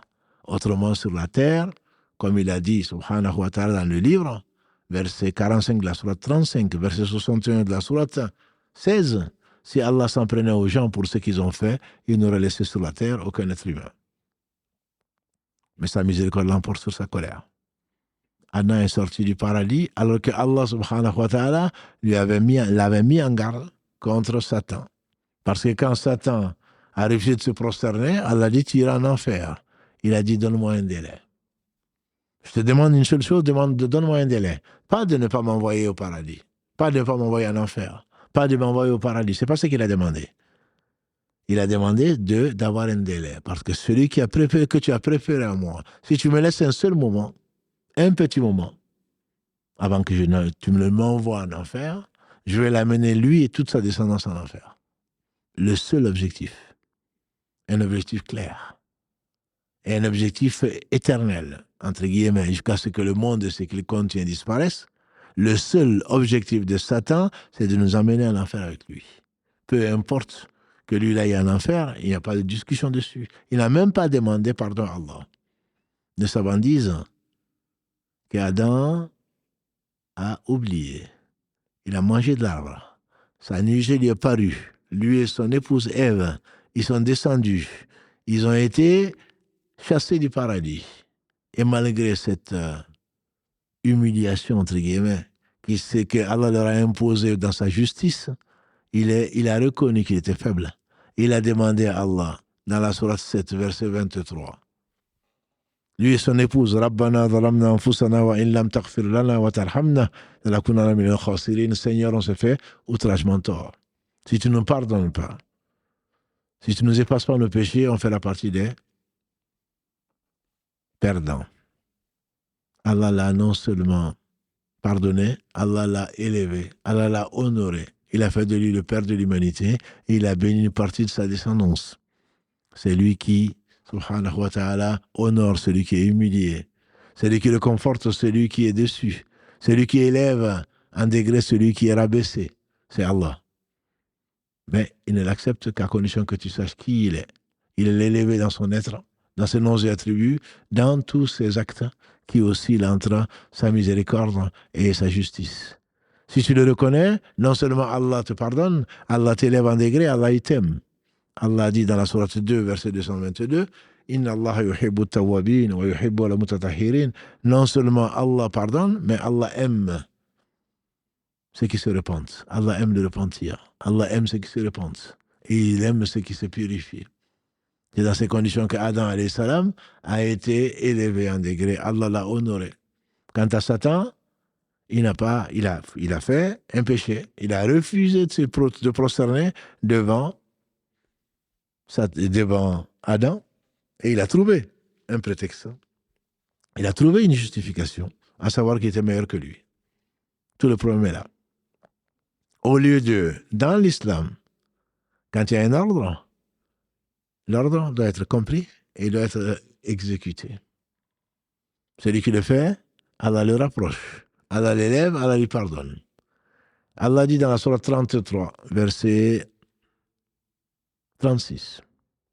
وما كان لمؤمن ولا مؤمنة إذا قضى الله ورسوله أمرا أن يكون لهم الخيرة من أمرهم.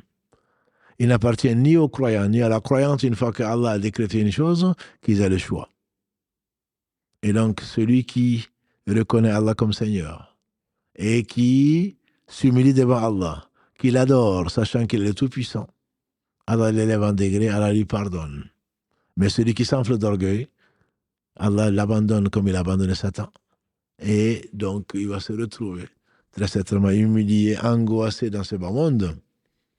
Comme Allah le dit dans la sourate 20. Il va vivre une vie étroite, hayatan danka, avant l'au-delà. Et donc, les deux attitudes sont là.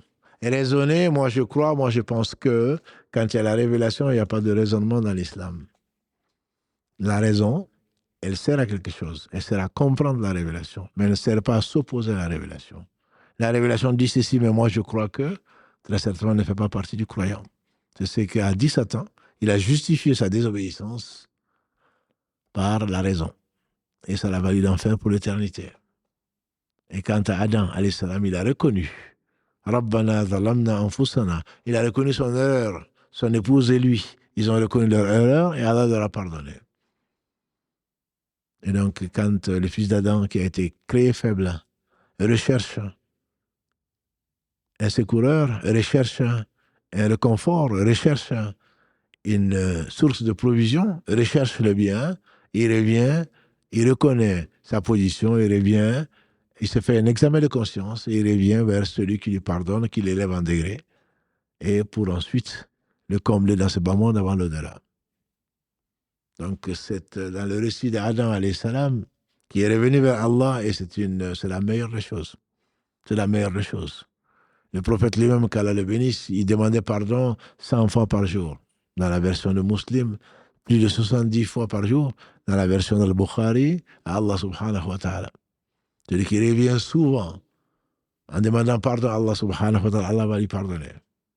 Mais pour vous permettre de poser des questions, surtout Mohamed Adja, pour relayer vos questions, sur le sujet en tout cas, c'est le fait de reconnaître que Satan est notre ennemi. Allah insiste beaucoup dessus. C'est pas tellement est-ce qu'il était dans le paradis céleste? Je dis oui, puisqu'il est descendu du paradis. Est-ce que c'était un paradis sur terre? Ce n'est pas ça le problème. C'était un paradis au 7e ciel, comme Allah le dit subhanahu wa ta'ala, dans la sourate 53. C'est là où il y a, au-dessus du 7e ciel, c'est là où il y a le paradis. Il n'y en a pas deux. Ce sont des questions existentielles. Le problème n'est pas là. Le problème, c'est que Adam a désobéi, Satan s'est juré de nous amener tous en enfer. Satan est notre ennemi. S'il y a une seule chose à retenir du live d'aujourd'hui, c'est bien que Satan est notre ennemi. Ce n'est ni ta belle-mère, ni le non-musulman, ni ton employeur, ni ton voisin qui est ton ennemi. Ton ennemi, c'est Satan. Retiens-le. Parce que si l'autre agit, ne voit pas ce que l'autre agit, vois toi comment tu vas réagir. Ne cherche pas à réagir, agis plutôt. En sachant, en te rappelant. Allah dit dans la sourate 7, dans le verset 201, Inna alladhina taqaw, ceux qui craignent Allah subhanahu wa ta'ala, quand ils sont touchés par Satan, ils se rappellent Allah. Et les voilà mubsiroun. Et les voilà perspicaces. Et les voilà en train de voir parfaitement. L'ennemi, c'est qui? C'est Satan. Quel est son objectif? C'est de t'amener en enfer avec lui. Ces astuces, il y en a beaucoup. Et on en a déjà parlé dans toute une série de lives. Il y en a beaucoup plus de choses à savoir. Mais quand tu te mets en colère, quand tu penses du mal de l'autre, quand tu veux mal agir, rappelle-toi que Satan, c'est ton ennemi. Ce n'est pas toi, c'est Satan qui te manipule. Et tu penses être fier de ta position, de te venger ou autre, tu vas être injuste.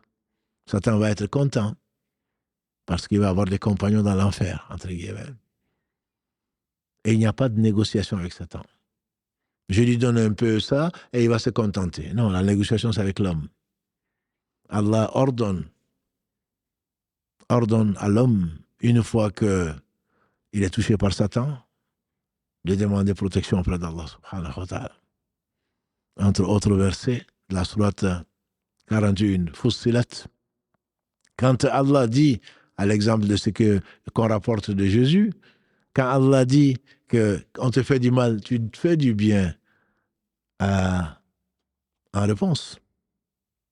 idfa billati hi ahsan. فإذا الذي بينك وبينه عداوة كأنه ولي حميم وما يلقاها إلا الذين صبروا. Dans cette sourate 41, Allah dit, repousse le mal par le bien, tu verras ton ennemi devenir un ami sincère. Mais personne n'y arrive si ce n'est à cause de celui à qui Allah a donné la patience, une grande qualité. Et quand Satan te touche, fastaïd billah. Demande protection auprès d'Allah subhanahu wa ta'ala. Sourate 41, verset 35, verset 36. Et Allah dit subhanahu wa ta'ala, dans la sourate 7, verset 201, on a dit que quand les gens qui sont croyants, qui craignent Allah subhanahu wa ta'ala, un groupe de Satan les touche et qui se rappelle Allah. Le souvenir d'Allah, c'est ce qui va chasser Satan. Qu'est-ce que je veux dire à Allah? Qu'est-ce que Allah aime? Quelle est la réaction qu'aurait eu le prophète sallallahu alayhi wa sallam dont le Satan était musulman, s'était soumis à lui. Nous avons tous notre Satan. On dit même toi, il dit même moi. Si ce n'est qu'Allah l'a soumis, il ne m'ordonne que le bien. Hadith rapporté par l'imam Muslim. Chacun d'entre nous a son Satan. Et donc, quand la mayonnaise monte, quand la moutarde monte au nez, quand tu te sens, je ne sais quoi d'autre, lésé, quand tu as envie de réagir, pose-toi, réfléchis. Et alors, certainement, tu auras trouvé la solution. C'est demander à Allah subhanahu wa ta'ala protection.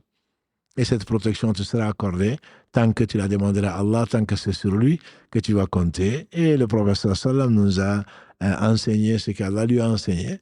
Et il y a beaucoup de façons de se protéger, notamment Ayatul Kursi, notamment de lire le verset 255 de la sourate 2, notamment les versets 285 et 286, les deux derniers versets de la sourate Al-Baqarah.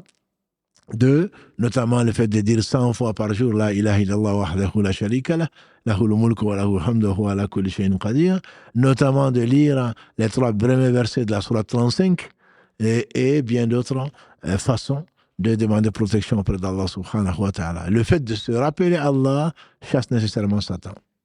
Plus tu te rappelles Allah, plus tu es proche d'Allah, plus tu es loin de Satan, ou plus le Satan est loin de toi. Celui de Omar ibn Khattab, radiallahu ta'ala, marchait sur le toit de Médine. Tellement se dégageait de lui la force de la foi. Quand il t'arrive quoi que ce soit de désagréable où tu veux réagir, pense à Allah subhanahu wa ta'ala. Médite. Pose-toi la question, d'où cela vient? Cela vient très certainement de Satan, qui veut t'amener avec lui en enfer. Et tu verras que tu verras mieux. Tu verras que tu vas te calmer. Tu verras que tu vas te projeter. Tu verras que tu ne vas pas réagir. Tu ne vas pas te précipiter, comme l'a dit le prophète sallallahu alayhi wa sallam. La précipitation vient de Satan. Et donc, le Satan est ton ennemi. Un des récits et une des leçons que tu vas retenir aujourd'hui, Inch'Allah, que tu as peut-être déjà retenu, c'est que Satan est notre ennemi. Depuis la naissance. Le premier cri, comme l'a dit le prophète sallam, il ne dort pas. Le premier cri que le bébé fait à la naissance, c'est que Satan l'a piqué. 2 exceptions, a dit le prophète sallam, Jésus et sa mère. La guerre est déclarée depuis ta naissance jusqu'à ta mort. Il est déterminé à nous amener à l'enfer avec lui. Donc avant d'agir, et je te conseille d'agir, et ne réagis pas. Ne réagis pas. D'où cela vient-il? De toi-même, de ta négligence, de l'oubli d'Allah subhanahu wa ta'ala. Alors, rappelle-toi Allah et tu verras que tu vas mieux voir. Et ça, je pense que c'est une des leçons que chacun d'entre nous doit retenir. Et des savants disent plutôt, que l'une des astuces les plus énormes de Satan, c'est de se faire oublier. C'est toujours la faute de l'autre, ma sœur. C'est toujours la faute de l'autre. Mon frère, tu n'as pas vu ce qu'il a fait. Non, c'est Satan qui l'a poussé Si quelqu'un t'insulte, que tu as envie de répondre, on te dit c'est un fou. Non, c'est quelqu'un qui est malade. Je suis sûr que ça va te calmer. Tu vas dire, mais c'est normal, c'est pas la peine que je me mesure à lui. C'est pas la peine. Sinon, je me rabaisserai à son niveau. Eh bien, celui que tu as en face de toi, l'agresseur, celui qui est en face de toi, l'ignorant, celui qui est en face de toi, l'orgueilleux, n'est pas quelqu'un d'autre qu'un possédé. Je dis bien un possédé. Il est possédé par Satan. Ça ne veut pas dire qu'il n'est pas responsable. Allah lui a donné les moyens de se défendre, mais il ne les a pas utilisés. Il a les moyens, c'est de demander protection auprès d'Allah subhanahu wa ta'ala. Et tu le verras. Comme Allah l'a promis, sa promesse est vraie. Verset 201 de la sourate 7, très certainement, s'il se rappelait Allah, il serait calme. Il aurait vu par les yeux du cœur et pas par les yeux. Simplement, il aurait vu par les yeux du cœur et il serait calmé. Il aurait réfléchi pour voir quelle est la meilleure réaction. Parce que la personne que tu as en face, que ce soit ton mari, que ce soit ton épouse, que ce soit ton voisin, que ce soit l'agresseur ignorant et injuste, c'est quelqu'un qui est possédé à ce moment-là. Comme les gens ont agi comme ils ont agi, et ils ont regretté. Peu de temps après, mais c'était trop tard, parce qu'ils ont fait l'irréparable. C'était trop tard, parce qu'ils sont laissés aller dans la bêtise, parce qu'ils ont oublié que leur ennemi était Satan. Je m'arrêterai, Inch'Allah, sur ça pour la première des histoires, pour cette introduction-là, mais surtout que l'on reparte, Inch'Allah, grâce à Allah, en se disant qu'on a les armes pour se défendre contre cet ennemi d'Allah, ennemi du genre humain, qui a juré de nous amener tous en enfer. Et c'est l'une des leçons, et quelle belle leçon que l'on retire de l'histoire des prophètes, des récits, et notamment depuis notre père Adam, jusqu'à la fin des temps, Satan a juré de nous amener tous en enfer. Et effectivement, Allah dit dans la sourate 34, verset 20, peu s'en faut que la prétention de Satan ne se réalise et que les humains aillent tous en enfer. La part de l'enfer, a dit le prophète sallam au jour du jugement dernier, Allah dira à Adam, il dira, me voici, la baïka ya Rabb, me voici au Seigneur. Adam dira, Allah, fais sortir de ta descendance la part de l'enfer. Il dira, quelle est la part de l'enfer, Seigneur? Allah dira, sur 1000 de tes descendants, 1000 de tes descendants, 999. Et, comme l'a dit le prophète sallam, quand les compagnons ont entendu ça, ils ont eu peur. Ils ont été effrayés. Il a dit 1000, hein, sur 1000, 999. Il dit, vous serez le 1 pour 1000 qui va échapper, et les autres seront les Gog et Magog, qui sont les descendants d'Adam, mais également les injustes parmi les musulmans et les humains en général, qui ont pris le droit d'autrui et qui ne l'ont pas réparé, et dont les bonnes actions n'ont pas suffi à compenser, feront certainement partie de cela. Et Allah dit donc dans le verset 20 de la sourate 34, sourate Saba, peu ça n'est fallu que Satan n'eut raison. C'est-à-dire, il a dit, je les amènerai tous en enfer. Allah dit, sauf mes serviteurs très reconnaissants. Qu'Allah nous compte donc parmi ses serviteurs très reconnaissants et qui nous protège contre les conséquences de nos péchés, qui nous protège contre Satan et ses astuces et ses manipulations, et ne saurait nous protéger que lui seul, subhanahu wa ta'ala, qui maîtrise toutes choses. Wallahu a'la wa a'lam. Et on va passer, Inch'Allah, aux questions, à commencer probablement par les questions de Mohamed donc, Adda, qui a recueilli donc, vos suggestions, vos remarques, et ensuite on verra, Inch'Allah, quoi faire.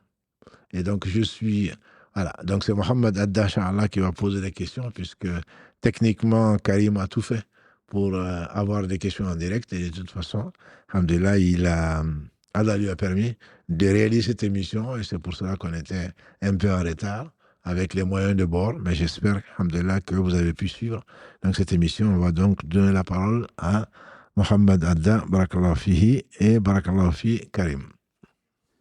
Oui, salam alaikum, cher, salam alaikum à tous nos frères et nos sœurs qui nous suivent encore nombreux ce soir. Barakallahu fikum pour votre fidélité. Cher, je me joins à tous nos internautes, toutes les personnes qui nous suivent ce soir pour déjà te souhaiter la bienvenue. Bon retour, alhamdoulilah, ils sont très contents de te revoir à nouveau. Moi aussi. Et te souhaite en tout cas que le Hajj a été accepté par Allah subhanahu wa ta'ala et on en profite aussi pour remercier toute l'équipe, tous les frères, Ahmed, Salim, Mishri, Mustafa qui vous ont accompagné, donc, et qui ont accompagné surtout les nombreux pèlerins qui ont fait le voyage avec vous. Et alhamdoulilah, on espère que les pèlerins ont été très satisfaits du service qui leur a été proposé. Cher, en tout cas, barakallahu fik pour le rappel que tu nous as fait et cette introduction, notamment sur ce qu'ont pu vivre les prophètes, et tu as insisté dessus en disant que ce qu'ils ont vécu, ce que nous vivons aujourd'hui est vraiment minime par rapport à ce qu'ils ont vécu. On ne peut même pas l'imaginer, même peut-être dans nos rêves les plus fous. Juste peut-être une question qui a déjà été posée, je pense, il y a un petit moment sur une des émissions qu'on a faites. Tu en as un peu parlé, mais peut-être juste repréciser quelle est la différence entre prophète et messager.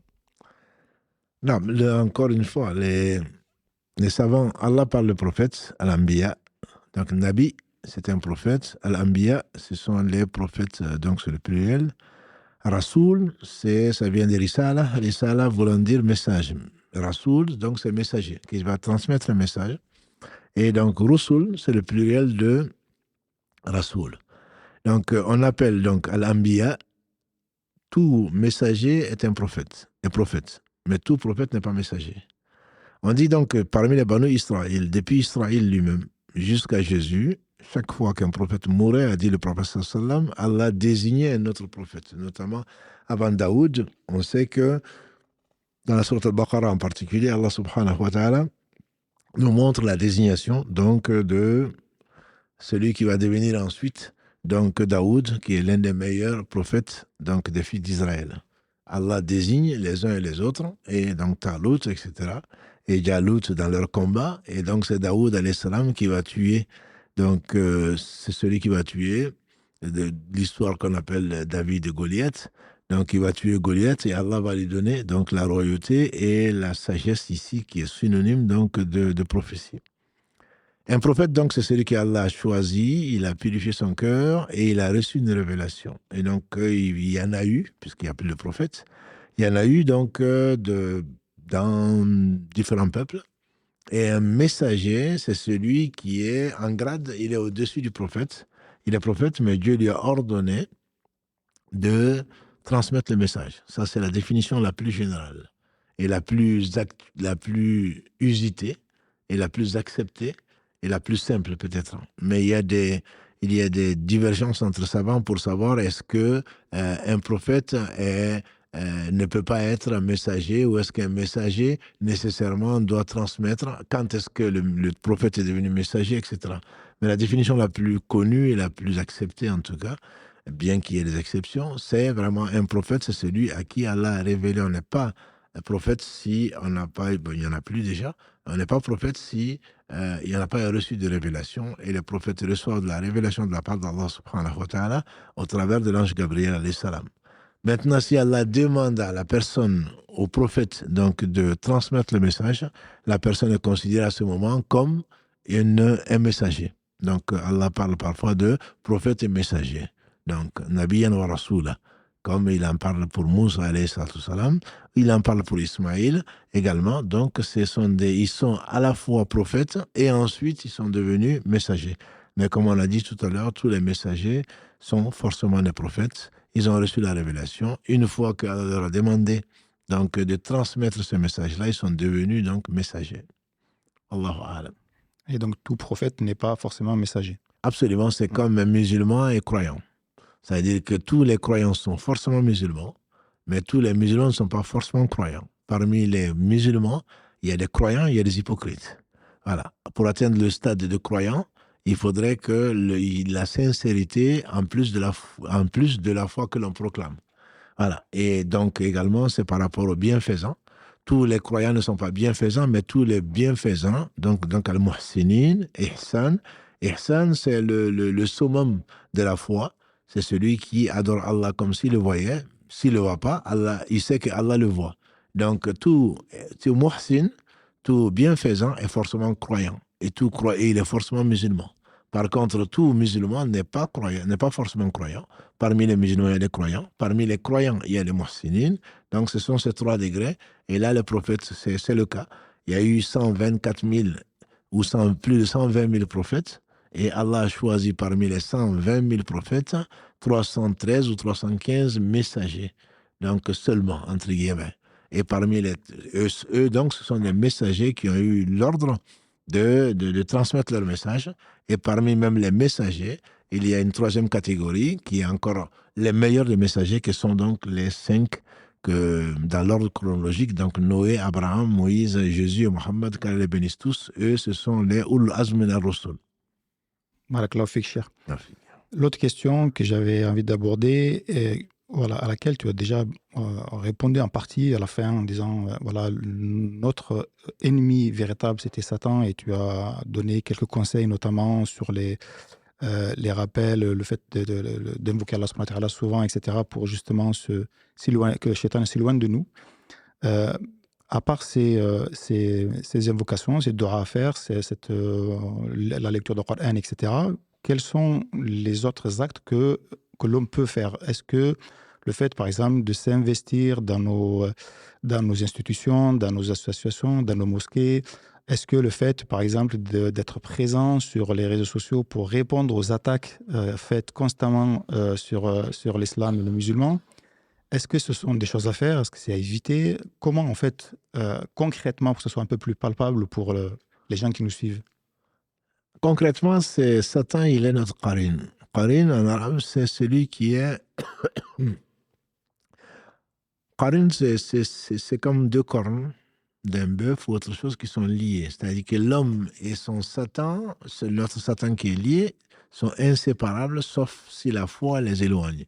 J'ai dit tout à l'heure que le prophète sallam a dit qu'Omar bin Khattab, quand il a gré, son Satan marchait sur le toit de Médine, quand ton autre il est très proche. Donc je veux dire, dans tout ce que l'on fait, Satan est proche de nous. Quand tu t'investis dans les réseaux sociaux, quand tu t'investis dans la mosquée, quand tu t'investis où que ce soit, ton Satan, s'il n'a pas pu t'empêcher de faire le bien, il va te le faire pour autre que Allah, par exemple. Donc ça devient du riya, ça devient l'ostentation qui fait partie des grands péchés. Donc ce n'est pas parce que tu es investi quelque part, à tout instant, il faut essayer de se rappeler. Et donc, d'où l'importance du rappel. À tout instant, que tu sois sur les réseaux, que tu sois à la mosquée, que tu sois ailleurs, tu as ton Satan qui est à côté de toi, qui va te faire penser du mal, qui va te pousser à faire de l'interdit, où que tu sois, même si tu es à la Mecque. C'est à la Mecque qu'on a voulu tuer le prophète sallallahu alayhi wa sallam. Voilà, ce n'est pas une question de lieu, une question de moment. Donc, la personne doit être vigilante. C'est pour cela que les meilleurs d'entre nous sont ceux qui se rappellent le plus à Allah. On a demandé au prophète sallam qui sont les meilleurs, même dans la prière. Il dit même dans la prière, bien qu'ils soient physiquement là, les meilleurs d'entre nous, même dans la prière, c'est ceux qui se rappellent le plus à Allah. Il dit alors, et ceux qui jeûnent, il dit c'est ceux qui se rappellent le plus à Allah. Et ceux qui dépensent, il dit c'est ceux qui se rappellent le plus à Allah. Parce que ce n'est pas l'apparence qui est importante, ce n'est pas parce que tu es investi. Bien sûr qu'il faut travailler. Toute forme, on l'a vu tout à l'heure dans le cours, Allah nous a donné beaucoup d'occasions pour faire le sadaqa. Sadaqa voulant dire donc des dons ou des aumônes comme on traduit. Alhamdulillah sadaqa, subhanallah sadaqa, la ilaha illallah sadaqa, Allahu akbar sadaqa, ordonner le bien sadaqa, interdire le mal sadaqa. Même dans la relation conjugale de l'un d'entre nous, avec son épouse, c'est compté comme une sadaqa. Mais à condition, bien sûr, que l'on le fasse pour Allah subhanahu wa ta'ala. Nous, on est devenus souvent, en tout cas, beaucoup de gens qui font beaucoup de dhikr sont souvent des perroquets. On répète 1000 fois. Ah mais moi ce matin pourtant, le prophète sallam dit, celui qui le matin dit 100 fois la ilaha illallah wahdahu la sharika lah, lahul mulku wa lahul hamdu wa huwa ala kulli shay'in qadir, il a 100 péchés en moins, il a 100 bonnes actions et Satan s'éloigne de lui toute la journée. Mais il l'a dit, il l'a pensé, il l'a médité. Il n'a pas dit machinalement comme nous on sait le faire, tout en pensant à autre chose. Donc le dhikr, c'est vraiment, on le verra, Inch'Allah, c'est la nourriture du cœur. Il faut que le cœur soit présent. Si le cœur n'est pas présent, on n'est pas mieux qu'un perroquet. Un peu mieux peut-être, parce qu'au moins ce sera écrit qu'on l'a dit. Mais le dhikr, c'est le rappel d'Allah. C'est-à-dire que dans ce que nous faisons, au moment où nous faisons, avant de le faire et après l'avoir fait, on doit se rappeler Allah. C'est pour cela que c'est extrêmement délicat. Et ils ont certainement une belle vie, ceux qui se rappellent Allah. Dans la mesure où ils ne sont jamais, Allah est avec eux quand ils se rappellent. C'est ce que dit Allah. Adhkuruni adhkurkum. Washkuruli wa la takfurun. Et rappelez-vous de moi et je vais être à vos côtés. Et soyez-moi reconnaissants et ne soyez pas ingrats. Donc le fait on peut être, comme le dit quelqu'un d'autre, je trouve ça très beau, c'est être parmi les hommes et avec Allah. C'est être parmi les hommes avec Allah. Si on est avec Allah, rien de mal ne peut toucher, ni sur la terre, ni dans les cieux. Satan, il vient, il va te dire, et qu'est-ce qui va arriver après les élections? Et qu'est-ce que ceci? Et si on fait ceci, si on fait cela? Et comme je l'ai dit, le verset 201 de la sourate 7, Allah dit, les gens qui craignent Allah, quand un groupe de Satan les touche, ils se rappellent Allah et les voilà, Mubesiroun, c'est qu'ils voient clairement par le cœur. Et il n'y a pas de force et de puissance que par Allah. Personne ne peut agir, ni le ciel ne peut tomber sur la terre, ni la terre ne peut pousser un grain si ce n'est pas par la permission d'Allah. Allah a dit au feu de ne pas brûler Abraham, il n'a pas brûlé. Il a dit, il a ordonné à Marie d'enfanter Jésus, elle l'a fait sans aucune cause seconde. Il a dit quand il veut qu'une chose soit, il suffit qu'il dise soit et elle est. Et donc ça c'est la vraie, en parole bien sûr. Si ça pénètre le cœur, et donc là on est avec la compagnie d'Allah. Et quand on est avec Allah, rien ne peut nous toucher en mal. Ça peut que nous frôler, jamais nous toucher. Satan, dit Allah subhanahu wa ta'ala, Satan te fait envahir par la peur. Il t'effraie. C'est comme un tigre en papier. Tu le vois, tu dis ça c'est un tigre, mais en réalité, celui qui connaît Allah, il sait que ce n'est pas un tigre, en réalité, c'est du papier. Et donc, au début, il est effrayé, et enfin, il sourit, parce que ce n'est rien d'autre qu'un tigre en papier. Et rien sur la terre, ni dans les cieux, ne peut toucher le croyant. Je dis bien le croyant. Et il y a des moments où la foi elle monte, il y a des moments où la foi elle baisse. Donc rien, absolument, celui qui a été injustement traité, mis en prison, il dit qu'est-ce qu'il cherchait. On lui fait dire, je parle de cheikh de l'islam, une témia qu'elle fasse miséricorde, il dit qu'il n'a pas su comment remercier ses geôliers. Quand on l'a mis en prison, il dit on l'a extrait de ce bas monde qui est séduisant pour le consacrer au souvenir d'Allah subhanahu wa ta'ala. On le menace par l'exil, il dit ce n'est que du tourisme. Ils veulent le tuer, il dit je ne serai qu'un martyr. Donc c'est une façon de voir qui est complètement différente. Quand Allah est avec toi, et le prophète alayhi salatu salam, quand ils l'ont cherché dans le mont Tour, qui après 3 jours après l'avoir cherché à gauche à droite, et que finalement les chercheurs de tête sont arrivés au bord, à la porte de la grotte Tour, et Abu Bakr lui dit Ya Rasulallah, si l'un d'entre eux jette un regard, il va nous trouver. Qu'est-ce qu'il le dit? Subhanallah, sallallahu alayhi wa sallam. Il dit Ya Abu Bakr, ma dhannuka bithnayn Allahu thalithuhuma. Oh Abu Bakr, qu'est-ce que tu penses de deux dans le troisième est Allah? Qu'est-ce que tu penses de deux dans le troisième est Allah? Comment tu veux qu'un mal te touche alors que tu es avec Allah? Mais ça, on parle d'une présence, bien sûr, d'une aide, d'une assistance divine. Et ça ne peut être que parce que tu es avec Allah. Quand tu es avec Allah, Allah est avec toi. Quand tu es in tansurullah, yansurukum. Si vous secourez la cause d'Allah, Allah va secourir votre cause. Voilà. Mais la compagnie d'Allah n'est pas seulement parce qu'on a un chapelet où on dit 1000 fois ceci et cela. Il faut que le cœur soit là et que ça dépasse la langue, que ça rentre dans le cœur et ça apaise le cœur. Et donc, Allah bi dhikrillahi tatma'innu al-qulub. Allah dit dans la sourate 13, verset 27, Allah dit, n'est-ce pas que c'est par le souvenir d'Allah, le rappel d'Allah, que le cœur il s'apaise. Verset 28 plutôt, le cœur il s'apaise. Et donc, si effectivement on se rappelle vraiment Allah, très certainement le cœur il va s'apaiser. Et si on ne se rappelle d'Allah que par le nom, très certainement le cœur il ne s'apaise pas. Si mon cœur n'est pas apaisé, c'est que Allah dit vrai. Allah bi dhikrillahi tatma'innu al-qulub. N'est-ce pas que c'est par le rappel d'Allah que le cœur s'apaise? Si le cœur n'est pas apaisé, c'est que je ne me suis pas rappelé Allah, même si je répète Allah, Allah, ou je répète ces noms que je connais, etc. Si le cœur n'est pas apaisé, c'est qu'il y a un problème, puisque Allah subhanahu wa ta'ala dit vrai, et que c'est moi qui n'ai pas vraiment goûter, entre guillemets, à cette compagnie d'Allah subhanahu wa ta'ala avec laquelle rien de mal ne peut toucher. Le matin, quand on se lève, le prophète nous a enseigné. Bismillahilladzi la yadurru ma'a ismihi shay'un fil ardi wa la fis sama. Celui qui dit ça le matin, 3 fois. Je commence par le nom de celui par le nom duquel rien de mal sur la terre et dans les cieux ne peut nuire. Bon, bien sûr, ce n'est pas en répétant comme un perroquet que ceci va arriver. C'est en le disant vraiment, en étant convaincu que ni la terre ni les cieux ne peuvent faire quoi que ce soit pour eux-mêmes, ni contre qui que ce soit, si ce n'est par la permission d'Allah. C'est pour cela que ceux qui reçoivent des gens, des ennemis d'Allah, ennemis d'eux-mêmes, et ils se disent, si Allah l'a décrété, c'est bien pour une raison.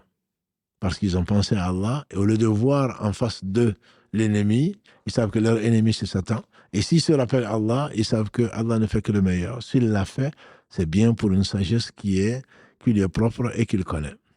Wallahu a'lam. Barakallahu fik, Cheikh, pour ces précisions. Pour celui qui a du mal à se rappeler ça, justement, par exemple, le matin, de se lever, de faire ses invocations, ou qui a du mal à les apprendre, comment il peut soit se faire des rappels ou se faire un petit programme, ou peut-être s'investir différemment. Comme je disais tout à l'heure, est-ce que le fait de dire ben, moi, je ne suis pas capable, je n'ai pas cette faculté à mémoriser autant, à être assidu dans les invocations, dans la lecture du Coran, etc. Est-ce que le fait de s'investir, par exemple, pour la communauté, c'est quelque chose qui rattrape un petit peu ce manque?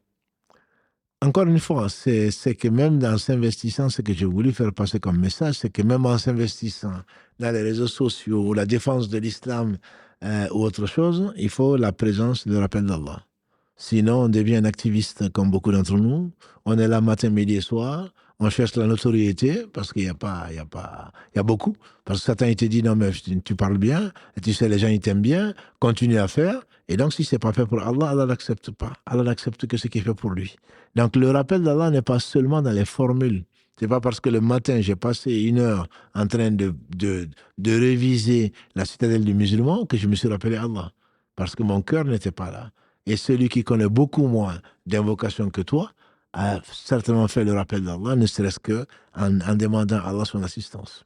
Si vraiment dans notre prière, quand nous arrivons à Iyyaka na'budu wa Iyyaka nasta'in, si certainement le cœur est là, qu'on est sincère. Et Ibn Qayyim disait qu'Allah a révélé 114 livres, qu'il a résumé dans 4, la Torah, l'Évangile, les psaumes et le Coran. Les 3 premiers, il les a résumés dans le Coran. Et le Coran, Allah l'a résumé dans la Fatiha, et la Fatiha, Allah l'a résumé dans le verset 4. Iyyaka na'budu wa Iyyaka nasta'in. C'est-à-dire tous les livres qui ont été révélés, depuis qu'Allah les a révélés, jusqu'au dernier qui est le Coran, Allah a tout mis dans Iyyaka na'budu wa Iyyaka nasta'in. C'est toi seul que nous adorons, c'est toi seul dont nous implorons secours. Si vraiment, en le disant, on croit sincèrement que c'est Allah seul qui est le secoureur, rien sur la terre ni dans les cieux ne va nous toucher. Satan va nous le faire oublier, sur le moment en tout cas, et on va lui demander la guider. Donc, qui est bien mieux que le manger et le boire, la guider sans laquelle nous sommes perdus, la guider par laquelle Allah guide les gens ici-bas avant l'au-delà. Et donc, cette guidée-là, c'est ce qui est demandé. La personne ce qui se rappelle le plus Allah, c'est celle qui est convaincue de cette guidée dont le cœur est présent. À ce moment-là, tout devient adoration. Tout devient adoration. Celui qui se rappelle Allah, le temps entre 2 prières, le fait de manger, d'avoir des relations conjugales, de ceci et cela, tout ceci est donc compté comme de l'adoration. C'est ça qu'il faut voir. Même le manger, même les relations conjugales, même le regard, la contemplation, tout ceci est compté comme adoration quand la présence, le souvenir, la méditation est là sur les signes d'Allah subhanahu wa ta'ala qui nous entourent et en nous-mêmes. Et on va sourire. Le sourire est une sadaqa. On va sourire pourquoi? Parce qu'on veut se moquer, ou parce qu'il y a quelque chose qui nous fait rire, ou alors on sourit parce que c'est extraordinaire la création d'Allah. Et donc, la troisième, bien entendu, va nous apporter du bien dans le cœur, va nous apporter du bonheur, alors que le fait de sourire machinalement, même si aujourd'hui on dit que c'est un médicament que de sourire, mais on n'aura que ce médicament-là de nous détendre, mais en réalité, ça ne parvient pas au cœur. Donc, c'est vraiment la présence d'Allah qui est le dhikr. Le dhikr, c'est ce qu'on a oublié, c'est le rappel. C'est le rappel. Et c'est pour cela que quand on parle de vaccin, quand on parle d'autre chose, de rappel, c'est il y a un effet. Je suis passé par un moment d'oubli. Et c'est pour cela que Satan est venu susurrer à Adam, pour revenir à notre histoire, que est-ce que tu sais pourquoi Allah t'a interdit plutôt cet arbre? Et si tu manges de l'arbre, tu seras éternel. Et il a oublié, et donc il en a mangé, sa nudité lui est parue, Allah l'a interpellé, et on est descendu avec Adam. Donc c'est l'oubli d'Allah qui est peut-être ce qui nous guette le plus. Allah dit dans la sourate 59, verset 18-19, il dit وَلَا تَكُونُوا كَالَّذِينَ نَسُوا اللَّهَ فَأَنْسَاهُمْ أَنفُسَهُمْ أُولَٰئِكَ هُمُ الْفَاسِقُونَ. Ne soyez pas comme ceux qui ont oublié Allah. Et Allah a fait qu'ils sont oubliés eux-mêmes, voilà les pervers. Donc l'ennemi, entre guillemets, profite de l'oubli. وَمَا أَنْسَانِهُ إِلَّا شَيْطَانٌ أَنْ أَذْكُرَهُ. Comme Moussa le dit, le page plutôt qui accompagnait Moussa dans la sourate 18, qui dit à Moussa, ne m'a fait oublier le poisson que Satan, et il a fait que j'ai oublié de m'en rappeler. Donc le rappel, c'est pour cela que le rappel, c'est la plus belle des choses. Et le prophète sallam disait, Allah adunya mal'ounatun, mal'ounun ma fiha illa dhikrallahi wa ma wala. Ce monde n'est-il pas maudit? Maudit ce qu'il contient, sauf le rappel d'Allah et ce qui peut lui être assimilé. Les savants disent la lecture du Coran, tout ce qui te rappelle Allah, et l'enseignant qui va enseigner bien sûr ce qu'Allah aime, et l'élève, celui qui va apprendre. Donc le rappel d'Allah, c'est vraiment indispensable. Tout le monde est maudit. Si on a oublié Allah, on a tout oublié, on a tout perdu. Allah dit, voilà les pervers. Donc il faut essayer de se rappeler Allah debout, assis et couché, ce qui ne veut pas dire qu'on soit administratif comme nous, apprendre le Coran à le lire, à le refermer, ça y est, je fais du dhikr. Non, le dhikr nourrit le cœur. Le dhikr, c'est ce qui va t'apporter l'assurance, qui va te conforter, qui va te faire voir le monde comme il est, c'est-à-dire si petit et minime, epsilon, par rapport à l'au-delà. Et le dhikr, c'est ce qui va t'accompagner. Normalement, quand les gens sont tristes, tu es rassuré. Je ne dis pas forcément que tu es joyeux. Quand les gens ont peur, alhamdoulilah, tu te fies à Allah subhanahu wa ta'ala. Le dhikr, c'est ce qui fait toute la différence. Donc, travailler pour défendre l'islam, et Allah n'a besoin de personne, travailler pour autre chose, la prière et tout le reste. Le prophète sallam a dit que la prière, le faire, puisqu'on vient du Hajj, la prière, le fait de jeter des cailloux contre Shaitan, le fait de faire le tour de la Kaaba, le tawaf, ont été instaurés pour qu'on se rappelle Allah. Et pourtant, tu es en train de prier.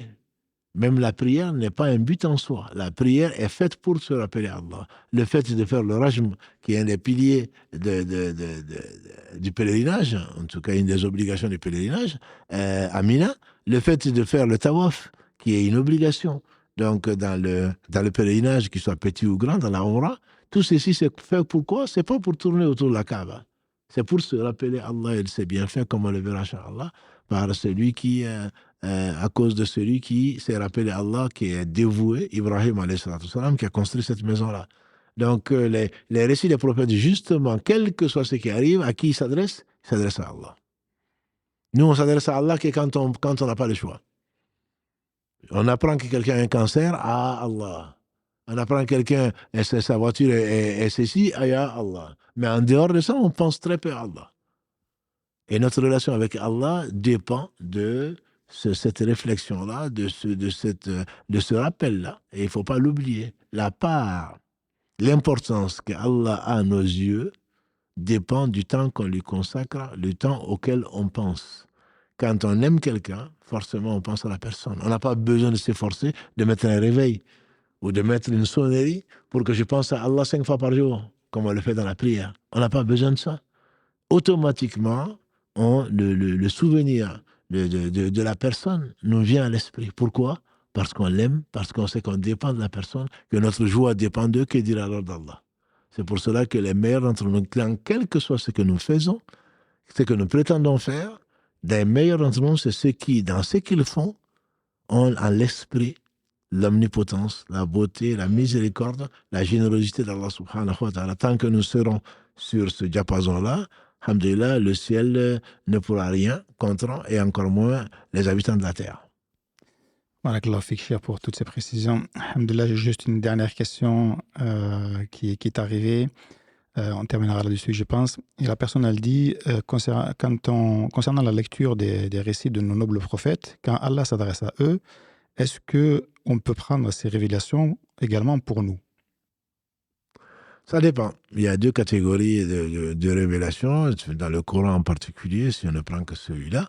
Et il y a des choses qui intéressent que le prophète, qui sont spécifiques du prophète, comme dans la sourate 33, quand Allah s'adresse à lui. Mais en général, cela s'adresse à la communauté. Quand Allah dit Ayyuhan Nabi au prophète, Allah subhanahu wa ta'ala parle au prophète et également à sa communauté. Et quand Allah nous narre les récits des prophètes, c'est pour qu'on en tire ils sont déjà morts, tous, sans exception. Donc si Allah a voulu que ce Coran reste, ou les autres livres, quand il a révélé au prophète ce qu'il a révélé, c'est pour qu'on en tire des leçons. Ce n'est pas que le prophète. Lui, bien sûr, il est concerné, mais également les gens qui suivent sa voie sont également concernés et se doivent d'être interpellés quand souvent Allah subhanahu wa ta'ala parle des croyants ou parle des gens. C'est bien pour nous interpeller, pour nous ramener donc à l'ordre, pour nous rappeler l'importance de telle ou telle chose et pour nous ordonner pour notre bien, pour nous interdire. Et donc quand Allah parle à son prophète, souvent, la plupart des versets, pas tous, mais la plupart des versets parlent également à sa communauté. C'est ce que disent les savants. Ce sont des ordres donnés au prophète, mais qui concernent la communauté. Ça, ce sont la plupart des ordres que Allah donne à son prophète, alayhi salatu wassalam. Par contre, il y a des cas particuliers qui ne concernent que le prophète, mais ils sont plutôt des cas qui sont rares. Barakallahu fik, cher. Je pense qu'on va arrêter là, Inch'Allah. Juste rappeler aux fidèles, oui, qui nous suivent qu'on se retrouvera lundi, Inch'Allah, et notamment donc, pour la libre antenne. Mais par contre, je pense qu'on n'aura pas, je ne sais pas, d'ici là, on sera au point pour prendre les appels téléphoniques. Mais alhamdoulilah, on reprendra toujours les questions écrites. Et donc, je te laisse terminer, Inch'Allah. Et puis, barakallahu fik, en tout cas, pour tout ce que tu as partagé avec nous ce soir. Allah yabarak Mohammed, on remercie Allah subhanahu wa ta'ala. Puis donc, vous deux, Karim et toi-même, on souhaite le meilleur à Si Mohammed qui va bien, alhamdulillah, en tout cas aux dernières nouvelles. Et on remercie Allah, puis on remercie donc toute la famille, tous nos auditeurs, nos auditrices. Donc, c'est au travers donc, de leur soutien qu'Allah subhanahu wa ta'ala nous permet donc de continuer. Qu'Allah vous aime, qu'Allah nous fasse le rappel, fasse de son rappel la meilleure des choses, puisque celui qui oublie Allah, il oublie tout simplement lui-même. Et qu'Allah vienne à notre secours, au secours de sa religion qui n'a besoin de personne d'autre. Et qu'Allah nous fasse marcher sur les traces donc, de ces prophètes, alayhi salatu wassalam, sans se prendre pour ce qu'on n'est pas. On doit les aimer parce qu'on ne les atteindra pas. Dans leur récit, vous le verrez, vous le savez déjà, dans leur récit, ce sont des gens extraordinaires. Et si on ne connaît pas le récit, ou est-ce qu'on ne peut pas les inventer? Et si on parle des récits des prophètes, ce n'est pas pour donner des prénoms qui sont les prénoms des prophètes. Et ce n'est pas seulement ça, c'est surtout pour les aimer, pour suivre leurs traces, puisqu'Allah les a donné un exemple. Et si Allah narre, donc le récit, c'est pour nous éduquer, c'est pour nous consoler, c'est pour nous exhorter, c'est pour les prendre donc comme les modèles. Nul n'est prophète certainement dans son pays, et il n'y a plus de prophètes. Il ne s'agit pas donc d'aller se prétendre ou prétendre devenir un prophète, ni quoi que ce soit, mais il s'agit surtout de les admirer et de prendre appui. Comme ils invoquaient souvent Allah, c'est qu'ils sont les meilleurs d'entre les hommes. Ils invoquaient souvent Allah, ils mettaient leur confiance en Allah et ils comptaient sur Allah. Donc c'est dans cette lancée ou dans cette démarche que l'on doit s'inscrire pour qu'Allah subhanahu wa ta'ala nous réunisse tous au paradis, puisque l'homme sera, encore une fois, disait Anas, rien n'a plu plus aux compagnons du prophète sallam que cette information qu'a donnée le prophète sallam, l'homme sera avec les gens qu'il aime. Donc qu'Allah subhanahu wa ta'ala les récompense par le meilleur et qu'il nous réunisse avec les prophètes. Comme il l'a dit, ce sont les 4 catégories. Il a commencé par les prophètes que Allah a agréé. Et la condition, c'est quoi? Allah dit wa ma yuti illaha wa rasoul, surat 4, verset 69. Wa ma yuti illaha wa rasoul, fa ulaika ma'alladhina an'ama Allah alayhim minan nabiyyin, wa siddiqin, wa shuhada, wa salihin, fa hasuna ulaika rafiqa. Celui qui obéit à Allah et aux messagers, voilà ce que Allah a agréé parmi, donc les prophètes, commence par eux, ce sont les meilleurs, les véridiques, les martyrs témoins et les gens de bien. Donc Allah nous compte parmi ceux-là et il nous rassemble tous avec eux. Eux, ils sont les meilleurs. Si tu veux être avec les meilleurs, au moins, tu dois t'inscrire dans l'école des meilleurs qu'Allah a choisi, donc d'assumer, de compter sur Allah, de patienter sur ce qui va t'arriver, tout en étant responsable, très actif dans la défense donc de la vérité, quel qu'en soit le prix. سبحانك اللهم وبحمدك أشهد أن لا إله إلا أنت أستغفرك وأتوب إليك سبحان ربك رب العزة عما يصفون والسلام على المرسلين والحمد لله رب العالمين والسلام عليكم ورحمة الله وبركاته